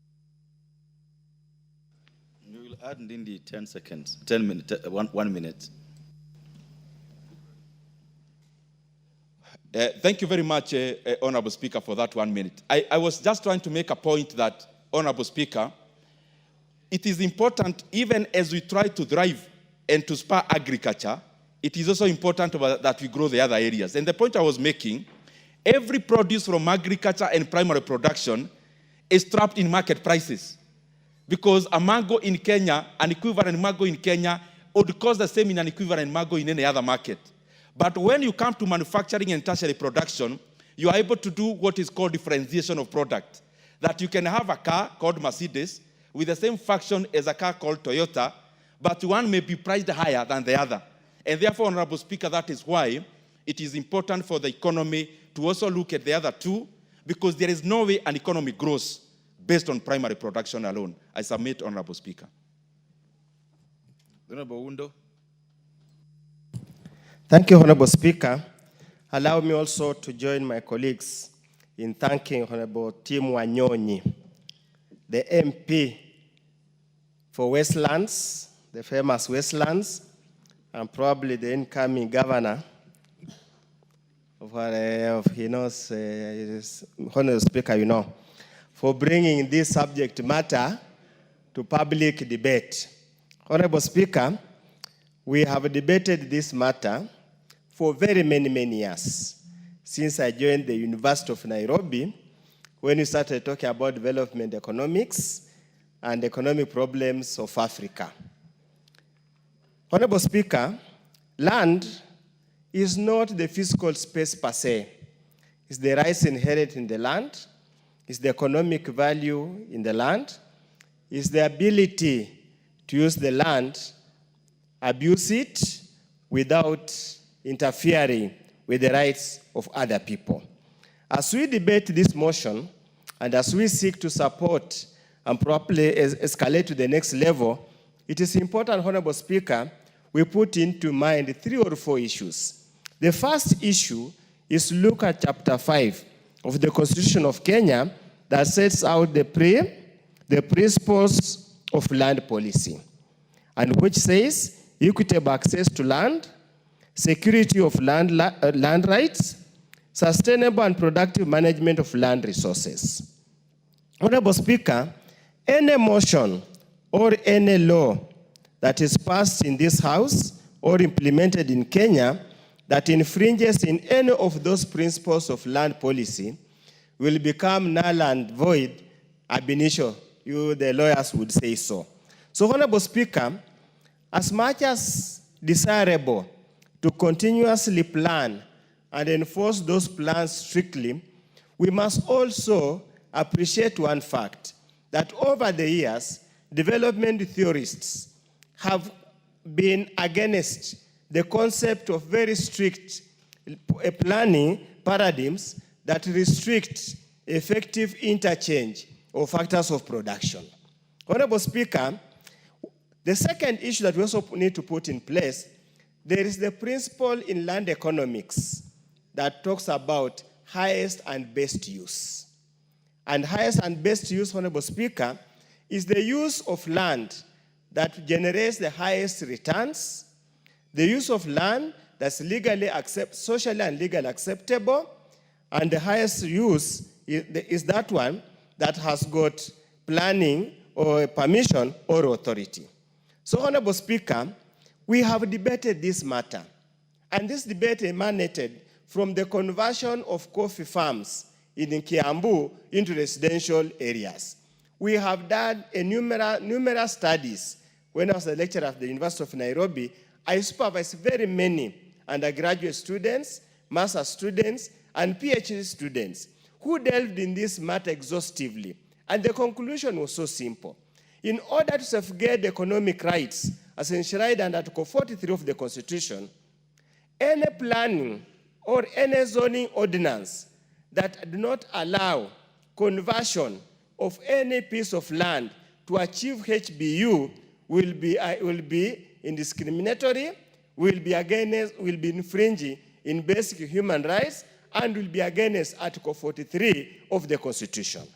So as we debate this matter, Honorable Speaker, and as Tim Wanyonyi escalates this forward, I need him to put that into mind.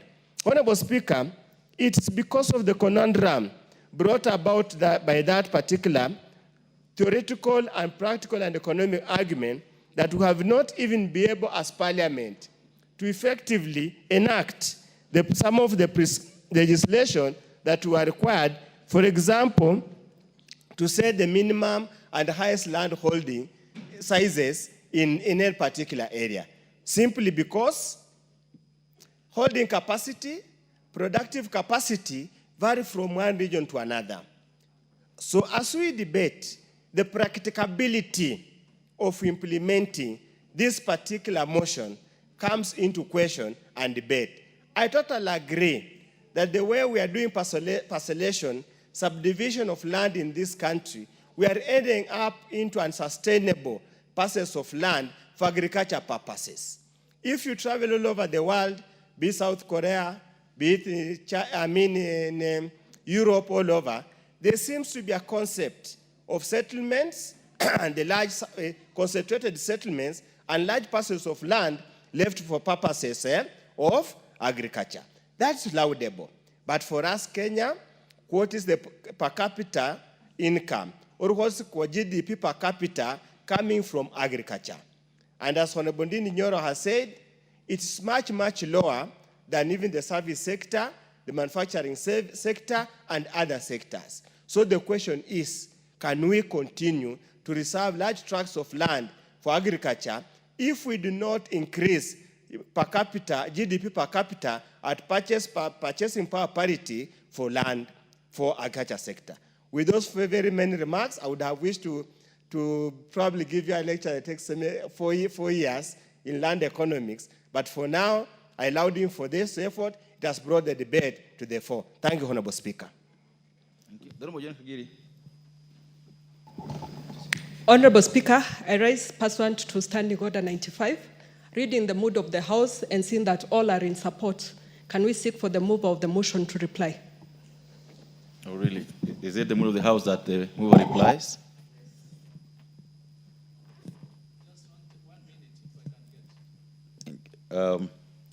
Looking at the time there, if you got a minute, then he won't be able to reply. So if we could ask Honorable Wanyonyi to reply.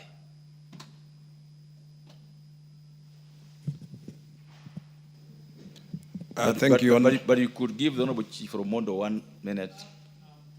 Sorry, the Honorable Tandaza 1 minute. Yes, the time, if you have the time. Okay, Honorable Speaker, I can donate that 1 minute to Honorable Tandaza.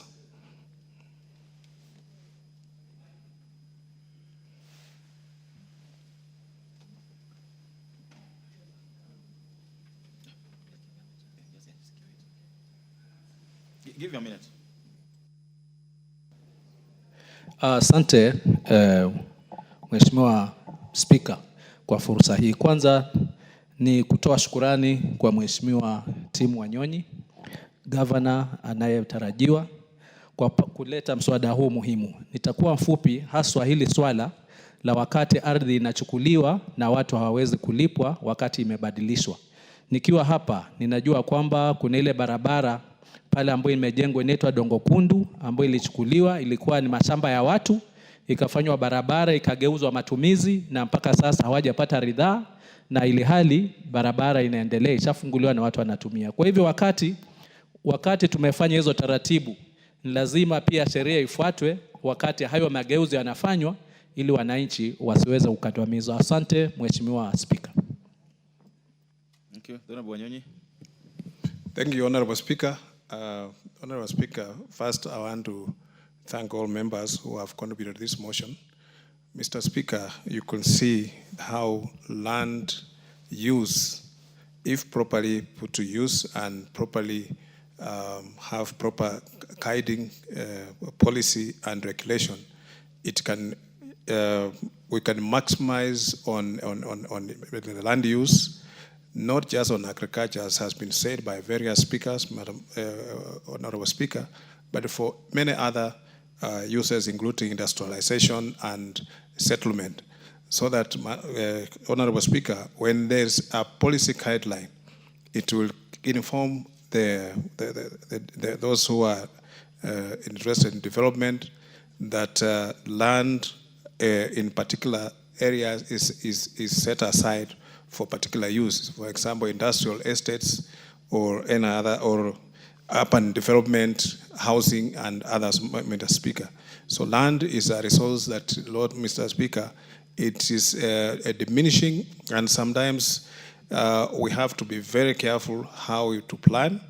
Even sometimes I see, like in Nairobi, Honorable Speaker, there's no more land even for putting up public utilities like schools and even markets, because the land has been used in a very haphazard manner.